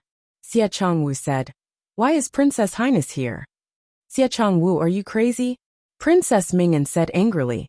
"Is it not you who called Ben Gong over to let Ben Gong appreciate Shen Miao's ugly state? What nonsense are you spouting now?" Xie Chongwu was somewhat stunned, even though Xie Chongqiao's letter mentioned that Xie Chongwu wanted to bring Princess Mingyan along to appreciate, so that Princess Mingyan's anger would be appeased.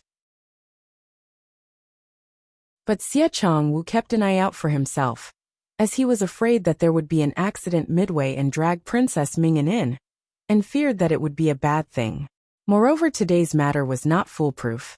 If Princess Mingyan came over, and was unable to humiliate Shen Miao, then what would happen if Princess Mingyan was even angrier?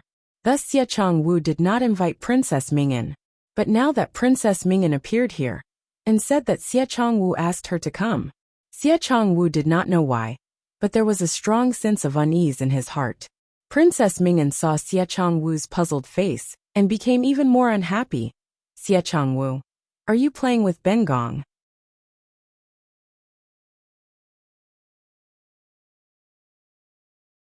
Chapter 592. This official does not dare. Xie Chongwu's forehead was full of sweat as he said, "It is just that this official really did not write a letter to your Highness Princess." When Princess Mingyan heard this, she said angrily, "Since you did not write a letter to Ben Gong, then explain to Ben Gong why are you here." Just as the letter said, "Tonight you want to give Shen Miao an unforgettable painful experience. So why did you not tell Ben Gong?" Xie Chongwu was at a loss for words, and was secretly surprised. In that letter, everything that he had planned to do was written on it, and it was obvious that only he and Xie Chongqiao knew about it. If this letter was written by Xie Chongqiao to Princess Mingyan, why would Xie Chongqiao do this? He could only say, "This official indeed thinks so, but now Shen Miao is in my younger brother's hands, and this official is still waiting for my younger brother to come." "Xie Chongqiao." Princess Mingyan frowned. "You brothers are not together?" Xie Chongwu did not dare to say the fact that Xie Chongqiao had been missing for many days, and could only deal with it vaguely. Afraid of attracting suspicion, third younger brother, and this official acted separately. Princess Mingyan did not have any suspicions, and after thinking about it, she asked again, "What you all said, that Shen Miao returning to the Shen mansion was a scam made by Shen Xian and Princess Rong Xian. Is this true? Xie Chongwu's heart jumped and said, exactly. In fact, Xie Chongwu also had some doubts, as this matter was only Xie Chongchao's side of the story. But now he could only choose to believe in Xie Chongchao. Xie Chongwu did not suspect that the letter on his table was fake. After all, in this world, other than Xie Chongwu, there was no one else who could copy Xie Chongchao's handwriting. Moreover, the secret code between the two brothers could not be known by others. Princess Mingyan rubbed her hands, and most likely because it was unusually cold, she shouted at Xie Chongwu. When is Xie Chongchao coming over? Xie Chongwu's heart was filled with unspeakable bitterness as he said. Third younger brother said to come over at the Z hour. What time is it now? Princess Mingyan asked her personal attendant. The attendant replied, it is almost midnight. The wind and snow outside were howling, and it seemed to be able to chill one's heart. One did not know why, but Xie Chongwu's heart suddenly felt uneasy. Looking at the pitch-black night sky, his heart raced as if he sensed danger approaching and instinctively wanted to escape. He looked at Princess Mingyan probingly and asked, why not your Princess Highness return first? If there is any news, this official will inform your Princess Highness the next day. Do you think this consort is playing around? Princess Mingyan flew into a rage. Ben Gong have already personally come over, and now you ask Ben Gong to return. Xie Chongwu, Ben Gong can make you lose your head at any time. Princess Mingyan was so domineering and fierce that Xie Chongwu could only smile bitterly and no longer speak, but he heard footsteps outside. Princess Mingyan's face lit up. Come. The two of them walked to the bow of the boat and saw a group of black-clothed people suddenly appearing on the frozen surface of the lake. These black-clothed people were all wrapped from head to toe, only revealing a pair of eyes, so their appearances could not be seen clearly. Princess Mingyan's expression softened a little and said, it was done very covertly. Following which her eyes swept across the tens of people and frowned. Where is Shen Miao? These black-clad people were all men, and there was no sign of Shen Miao. Princess Mingyan turned back to look at Xie Chongwu unhappily. What is the matter with Xie Chongchao? When Xie Chongwu saw these 10 over black-clad people, he instinctively felt a chill down his spine. These 10 over people did not look like good people. Not to mention that Xie Chongchao did not even see Xie Chongchao in this group of people. Xie Chongwu wanted to escape, but in this world of ice and snow, the surface of the Wanli Lake was frozen, and once one walked on the ice, it would be slippery. Moreover, the lake was so big that there was nothing to hide, so how could it be easy to escape? Seeing that Princess Mingyan was displeased, Xie Chongwu boldly shouted, who are you people?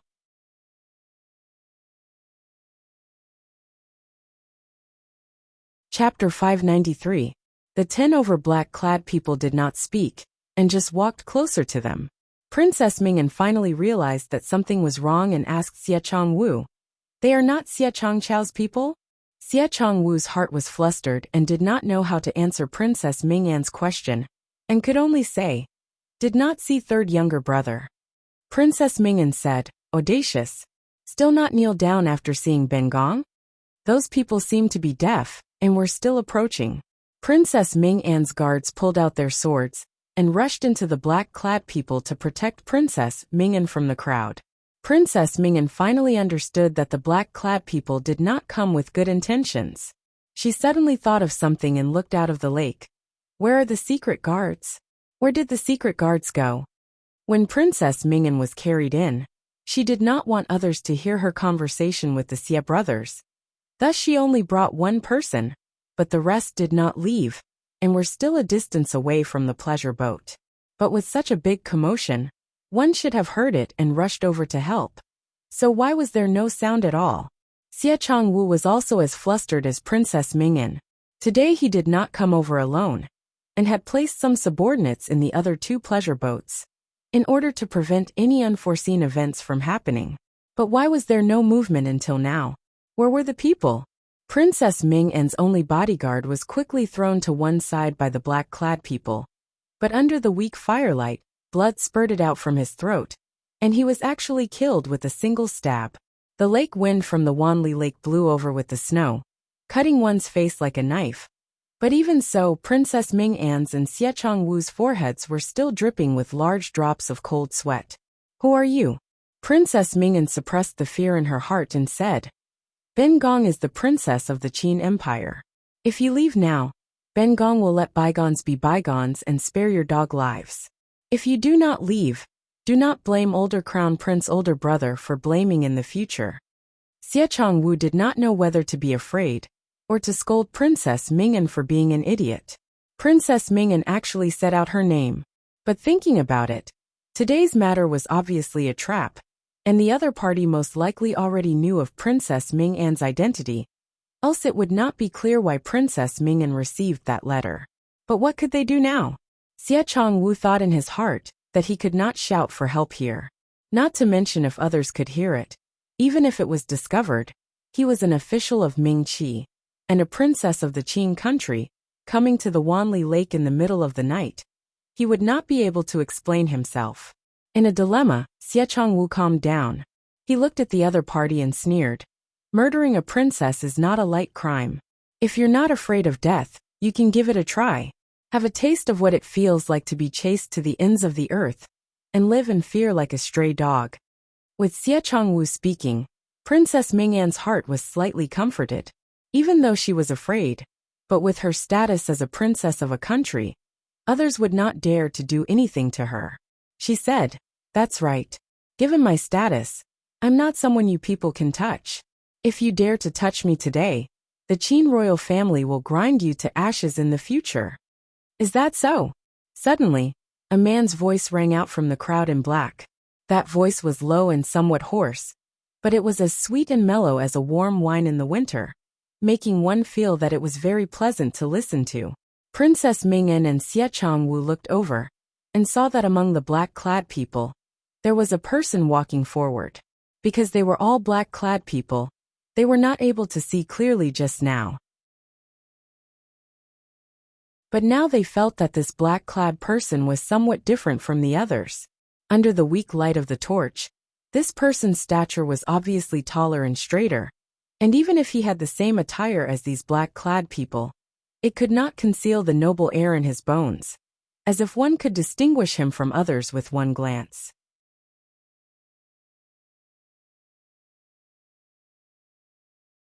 Chapter 594. Who are you? Princess Ming'an said angrily. Could it be that you do not know who Ben Gong is? Ben Gong is the princess of the Great Qin. With one order from Ben Gong, one can make all of your heads fall off.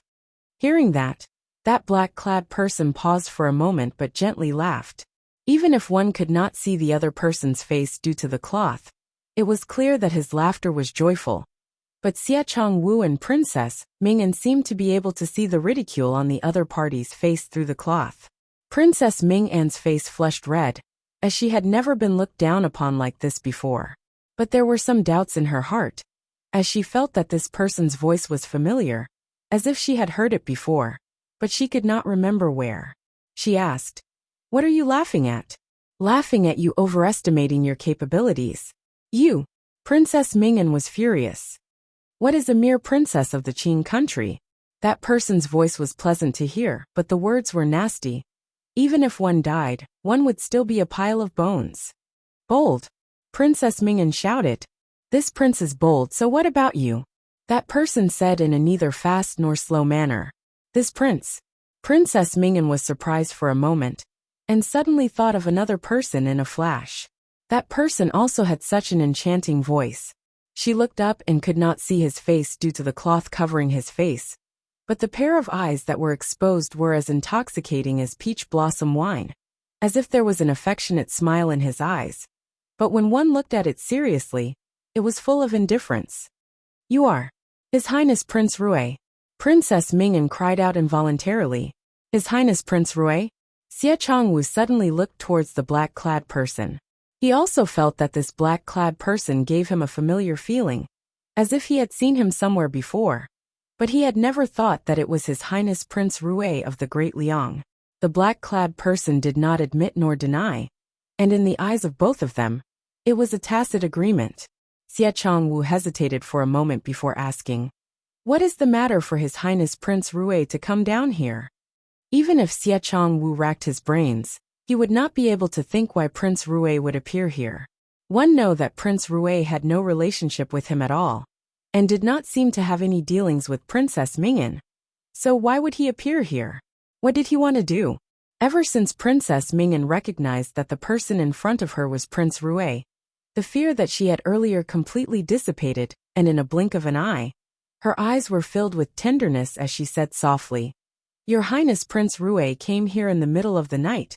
What is the matter?" Xie Changwu felt that Princess Mingyan was really stupid.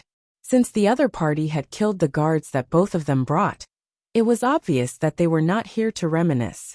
Moreover, this Prince Rui gave off an extremely dangerous feeling, which made Xie Changwu's heart somewhat tremble. Prince Rui did not bother about Princess Mingyan, and instead looked at Xie Changwu. "You seem to have something to ask this prince?" Xie Changwu forced a smile. "Dare to ask your highness if you have seen my third younger brother?" That letter had Xie Changchao's handwriting, and the person who came was Prince Rui. Could it be that Xie Changchao had fallen into Prince Rui's hands? What grudge did Xie Changchao have with Prince Rui? The man in black smiled. "I have." Xie Changwu's eyes widened. I killed him." When the words were said, Princess Mingyan and Xie Changwu were simultaneously stunned and involuntarily shuddered. After a long pause, Xie Changwu then asked, "Why does your Highness Prince Rui want to kill my third younger brother?" He provoked someone that he should not provoke. Provoked someone that he should not provoke? Xie Changwu's heart was suspicious. Who? Could it be Xin Miao? The only person that Xie Changchao offended was Xin Miao. But why did Prince Rui help Xin Miao to stand up for her? What kind of friendship did Prince Rui have with the Xin family? Xie Changwu felt that he had seen the tip of an iceberg of a shocking secret. But because he could not see the whole picture, his mind was in a mess.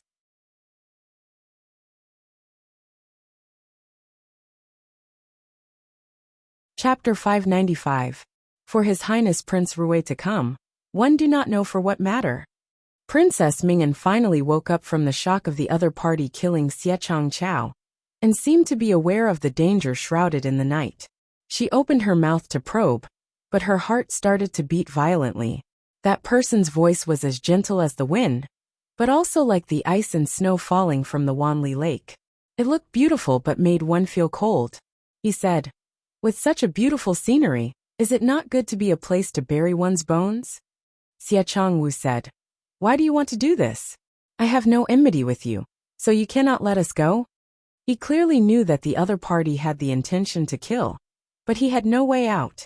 Xie Changwu finally could not suppress the fear in his heart, and cried out loudly, "No enmity?" The other party seemed to have heard a joke. "You are too forgetful. Xie Changwu, after so many years, you and your stupid younger brother do not know how to make progress," he said. Xie Changwu felt that these words were somewhat familiar, and following that, he saw that black-clad person slowly pulling off the mask covering his face. Even if it was an extremely weak light, it was unable to cover up this person's brilliance. Long eyebrows extended to the temples, a nose that was like a hanging gall, and thin lips that had a ridiculing smile as usual. That pair of peach blossom eyes seemed to look over after a long period of time. It was clearly a very gentle smile, but there was a touch of contempt. That was the nightmare of Xie Changwu's entire life. Xie Jingxing. Princess Mingyan was indulging in this man's captivating looks, thinking that the face under Prince Rui's mask was really as shocking as the rumors said, but was interrupted by Xie Changchao's voice. Xie Jingxing? Was that not the residence of the Marquis of Linan, the son of the Xie family, who died in the battlefield 2 years ago? The one that made one sigh with regret? It is hard for you to still remember me. Xie Jingxing smiled gently, but that originally handsome smile was exceptionally scary in Xie Changchao's eyes. He turned around and wanted to escape. That was an instinct that came from his bones, like the subconscious reaction of a prey encountering danger. And his brain would not think if it was possible. His body was held down by someone, and his mouth was gagged, making his entire body unable to move. Princess Ming had the same experience as him. The pleasure boat was in the middle of the Wanli Lake. It was midnight, and there was not a single person on the streets. Even the restaurants that were lit up in the distance were drowned out by singing and dancing. This subtle movement was like throwing a stone into a pool of water. It did not even cause a splash before it slowly sank. Xiechang Chao and Princess Ming'an were held down by the black-clad people, and could only watch as the leader turned and walked out of the pleasure boat. Even on the icy surface he walked gracefully. His voice was separated by the snow that covered the sky above the Wanli Lake. It was like the winter's ice that chilled one's heart. The game is over. Shen Miao woke up from her dream. For some unknown reason, his sleep tonight was a little restless. At this moment he decided to wake up. There was not the slightest movement outside. It was probably the middle of a good night's sleep. She rubbed her forehead and felt that her head was a little painful. But no matter what, she could not sleep anymore. The fire in the room was burning brightly, but she felt that there was some stuffiness in her chest. After thinking about it, she simply took an outer garment from the side and casually put it on. She walked to the window and opened it, wanting to release the stuffiness in her heart. When the window was opened, the shadows of the big tree in front of the window swayed.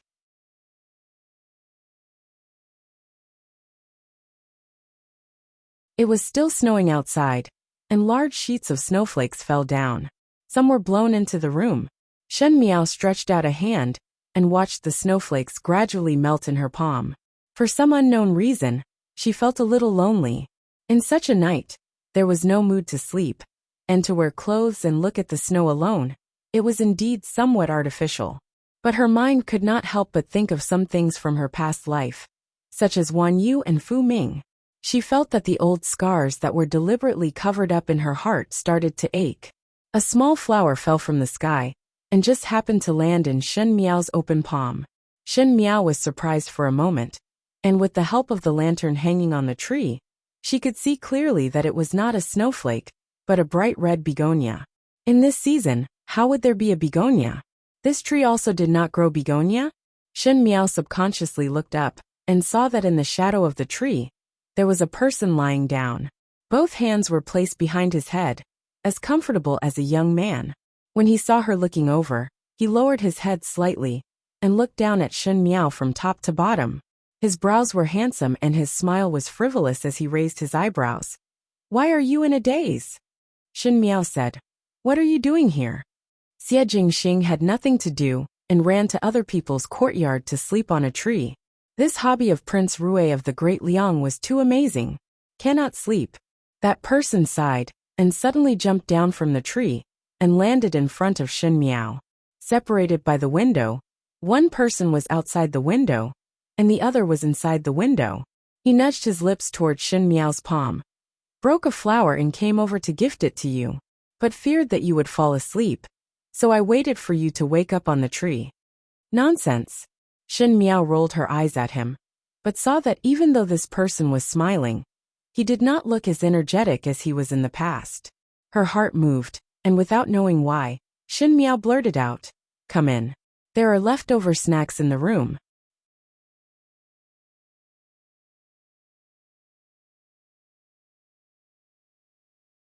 Chapter 596. On a winter night, the tea was cold and the snacks were also cold, but that arrogant and handsome youth did not have any disdain. Even if it was an ordinary eating appearance, it was as elegant as a painting. Shen Miao slightly flicked the wick on the table, and noticed that Xie Jingxing's clothes seemed to have a cold air, as if he had just returned from outside. She said, "You have been here all along?" Xie Jingxing would not always be hanging on a tree in the Shen mansion, and it seemed that it was just a casual remark. Shen Miao did not believe that the dignified Prince Rui would have nothing to do all day. Xie Jingxing smiled without a care. "Did you not let me kill Princess Ming'an?" Shen Miao was surprised for a moment before looking at Xie Jingxing, and asked tentatively, "You killed her?" "More than that." Shen Miao did not speak anymore. Speaking of Xie Jingxing's methods, she had tasted it before. 2 years ago, when Xie Jingxing was still the little marquis of the residence of the Marquis of Linan, he dealt with those masked people who appeared inexplicably during the Lantern Festival and slaughtered them all. 2 years later in the secret chamber of the residence of the Marquis of Linen, he also dealt with Xie Changqiao cleanly. Actually, at some point, Shen Miao thought that Xie Jingxing possessed the qualities that an emperor should have. But Xie Jingxing and Fu Xiaoyi were obviously different people. Most likely it was because Fu Xiaoyi could play around for the emperor's position and endure for many years. But Xie Jingxing would be so arrogant that he would directly meet with blades. Perhaps this was the pride and the bones of the great Liang imperial court. Shen Miao thought for a while and shook her head. What did the great Liang have to do with her? Looking at Xie Jingxing again, she suddenly felt that the current situation was somewhat strange. Since when did Shen Miao put herself and Xie Jingxing together? Did she really treat Xie Jingxing as an ally? She asked. What did you do to her? How would Xie Jingxing deal with Princess Mingyan? Shen Miao's heart actually had a little expectation, and this kind of expectation had a little bit of malice. After being in the inner palace for too long, Shen Miao was not a pure and kind female who could not see blood. Moreover, facing such a vicious and merciless person like Princess Mingyan, Shen Miao would not have a shred of pity. That much expectation? Xie Jingxing looked at her in amusement and lazily said, "You will know tomorrow."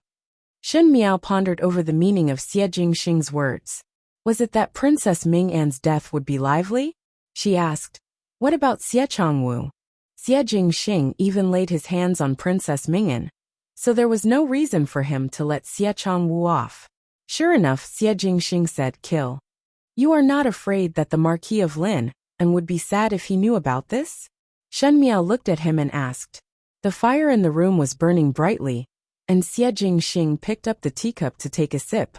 His thin lips were soaked by the tea, and appeared to be somewhat red, but his smile was as casual as before. What does the family affairs of the residence of the Marquis of Lin have to do with me? It was clearly a cold sentence, but Shen Miao could see a bit of self-mockery from the youth's indifferent smile, and her heart moved slightly. From the moment he started to lay his hands on the Xie brothers, Xie Jingxing had truly abandoned all relations with the residence of the Marquis of Linen, because if there was a day that Xie Ding was able to track his whereabouts, even if Xie Ding originally did not have any enmity towards Xie Jingxing, because of the Xie brothers' death, he would not be able to let it go. Father and son became enemies. Even though they were not biological father and son. But was Xie Jingxing really as heartless as he appeared on the surface? Or was he just hiding all his emotions, good and bad, in that pair of eyes that were always filled with smiles? Everyone in the world had their own secrets that they were not willing to speak of, and Shen Miao had no way of knowing Xie Jingxing's thoughts. In this cold winter night with heavy snow, Xie Jingxing ran to the trees outside of the Shen mansion to enjoy the cool breeze. Was it really just to give a flower to someone? Or was it the same as her? It was just that there were no dreams at night, so he borrowed the heavy snow to sober up those unpleasant thoughts.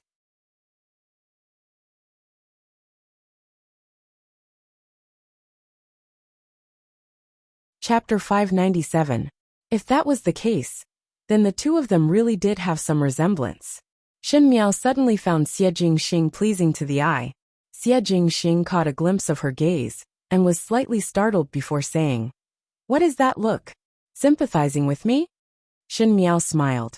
"I can't even take care of myself, so what qualifications do I have to sympathize with others? Not to mention His Highness Prince Rui. This kind of person who can cover the sky with one hand." Shen Miao said it with some ridicule. Perhaps she herself did not discover that her words had the intention to divert the topic and let Xie Jingxing's heart ease a little. Xie Jingxing raised his eyebrows as he looked at Shen Miao. Suddenly he placed his hands on the table and leaned close to Shen Miao and said with a smile, "You do not need to belittle yourself. Following my ally, one still have the qualifications to be a cut above others."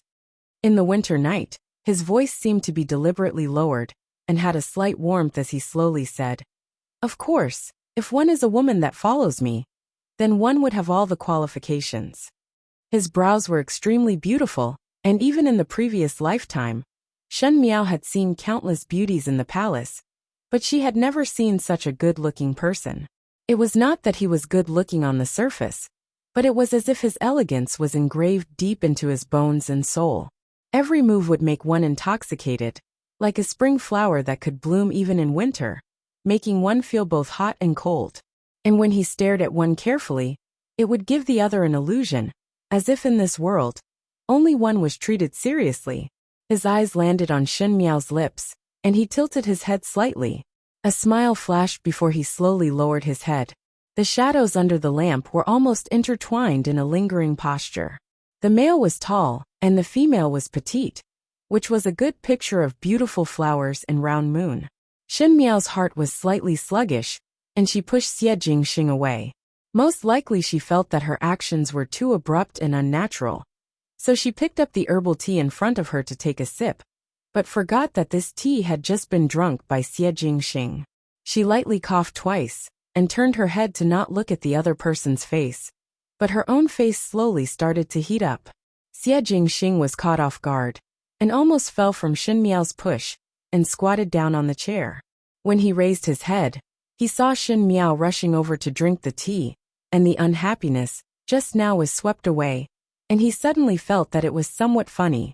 He lazily said, "Hey."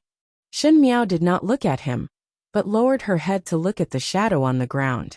The smile in Xie Jingxing's eyes became thicker as he deliberately teased, "You still know how to be shy?" Shen Miao suddenly raised her head and glared at him. However, even this glare seemed soft due to the warm light in the room, making it even more tempting. Her eyebrows were small and cute, but she usually had a dignified air that was completely different from her appearance. It was rare for her to have the demeanor of a young girl. At this moment, she was 3 parts embarrassed and 7 parts embarrassed.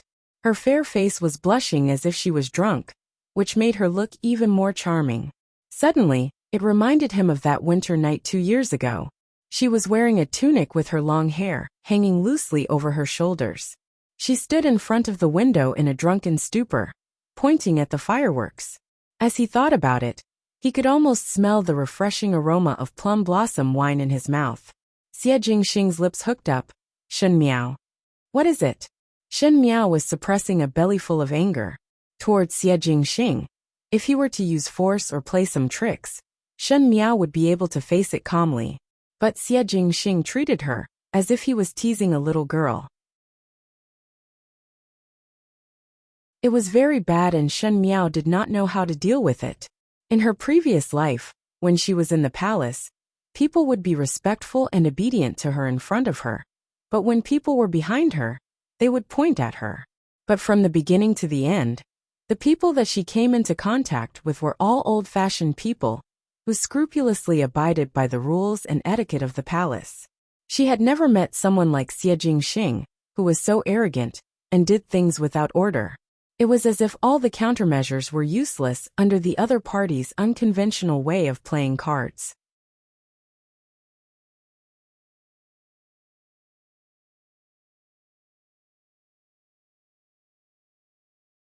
Chapter 598. You are drinking from my teacup. Xie Jingxing reminded. Shen Miao subconsciously looked down, and was so embarrassed that she wanted to lift her feet and leave. She suddenly felt that it was her biggest mistake to let Xie Jingxing enter the room tonight. Shy. Xie Jingxing seemed to like to see her embarrassed look, and continued to get closer. It is not early anymore. Shen Miao said seriously. You are still not leaving? Xie Jingxing did not speak, and stared at her for a while. His gaze was sharp and deep, and ordinary people would not be able to withstand it. Shen Miao forced herself to look at him calmly. After a moment, Xie Jingxing stood up and said, Never mind. Since you are shy, I will not disturb you. He said it ambiguously, which made one's imagination roam, but he did not see Shen Miao's stiff face. He walked to the window, and Shen Miao followed suit. Xie Jingxing opened the window, and the cold wind swept in, making Shen Miao shiver. It is cold outside. No need to send me off. Xie Jingxing said. Many thanks for taking me in. The tea is very good, and the snacks are not bad. His figure flashed, and he was already in the courtyard outside the window. Shen Miao walked over, intending to close the windows and doors. However, she saw that in the wind and snow, the handsome young man in purple robe suddenly thought of something, and turned his head. smiling gently. Oh yes, you are also cute when you are shy. Shen Miao slammed the window shut. She should not be soft-hearted. This person was too hateful. After Shen Miao closed the window, she sat back on the bed in the room and looked at the oil lamp at the head of the bed. It was so weak that it was almost extinguished. However, her eyes were unusually bright and sparkling, like the best quality pearls and gems, shining in the dark night. She thought that if it was in her previous life, Xie Jingxing's actions would be considered as offending her superiors, and she could shout out presumptuous, and then get people to drag him out and behead him. But in this life, she was so amused that she could not do anything. But why was it so awkward? In the flickering light, the man lowered his head slightly. One could almost see each of his long eyelashes. His eyes were more mesmerizing than the moonlight. His lips were thin and slightly cold. Shen Miao quivered, and suddenly recovered to her senses before rubbing her forehead. Most likely it was because she was too tired these days that she was bewitched. With Xie Jingxing's good looks, females would be attracted to him, just like the top hostess in a small brothel. She comforted herself in this way, but she couldn't calm her strange heartbeat. When she lay on the bed, she didn't realize that the corners of her lips had unknowingly curled up. The winter in the Ding capital was exceptionally cold, and the common people who lived at the foot of the emperor, even if they were common people, would feel honored and felt that they were different from the common people in the outer city, and were particular about being superior. Not to mention the high officials and nobles. Therefore, whenever it was winter, people would wake up later. Other than the street vendors who had to wake up early to set up their stalls, ordinary people were willing to stay indoors and go out when it was warmer. It snowed heavily the entire night last night, and it was even colder outside. Luckily, the snow stopped early in the morning, thus everyone was willing to go out. When it was slightly later, the number of people on the streets gradually increased. After an entire night of snow at the Wanli Lake, the surface of the lake had completely frozen into hard ice. Ordinary old men who were fishing were not willing to come over. Not for any other reason, but with such hard ice, it was difficult to even dig a hole. It was better to wait for the weather to warm up before coming over. Even though there were fewer old men fishing at the Wanli Lake, there was a group of playful children. The surface of the lake was sparkling, and the children loved to wear hard-soled boots, or find a piece of wood to chase, and play on the surface of the ice. Most of these children, who were playing, were the children of the street vendors. Their mothers scolded them for dirtying their newly made jackets, and were also afraid that the ice would suddenly break midway. But the children were at the age where they loved to play, so how would they listen to their mothers obediently? As usual, 3 to 5 of their little friends secretly took the pieces of wood to play at the Wanli Lake.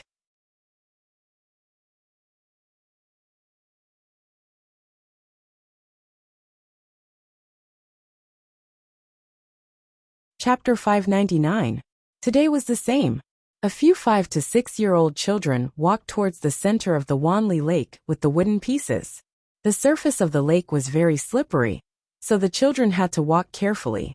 It didn't matter if they slipped, but if the ice got their newly made clothes wet and dirty, they would inevitably be scolded by their mothers. Therefore, they all walked very slowly. With great difficulty, they walked to the center of the Wanli Lake. The children put down the wooden pieces in their hands and sat on the wooden pieces. One person pushed them from the back, pushing them from the center of the lake to the outside. They felt that they were playing very happily. A little girl wearing a flowery robe carried the wooden pieces and walked to the back. She probably wanted to go further, but she suddenly stopped. Ah-chun, why are you standing there? An older boy saw his sister standing in front of him in a daze, and couldn't help but ask. Big brother. The little girl called Ah-chun pointed to the front. That ice sculpture is so strange. There were exquisite restaurants in the south of the city, and naturally, there were also some ordinary shops. Most of the owners of these shops had some savings, and could be considered slightly wealthy, but they could not afford to rent the shops of big restaurants. But even so, because of the unique location and environment of the south of the city, the ordinary shops were still quite lively. Usually, the shopkeepers or proprietors of the shops were busy with their own things. When they weren't busy, they would always like to sit together and chat and drink tea. And today, it was probably a little early, so there weren't many customers. The shopkeepers of the neighboring shops gathered in front of the door to talk. Just as they were talking, the weather was getting colder and colder. They saw a few children running over at the same time, all of them panting. These children were the children of the hawkers in this area, and they usually played together. The female shopkeeper who sold rouge took a closer look and suddenly frowned. She said angrily, "Dongzi, did you bring Ah Chun to the Wanli Lake again? I made a new cotton-padded jacket for Ah Chun yesterday, and now it's all wet. Are you itching for a beating?" As he spoke, he saw that the other shopkeepers were also teaching their children a lesson.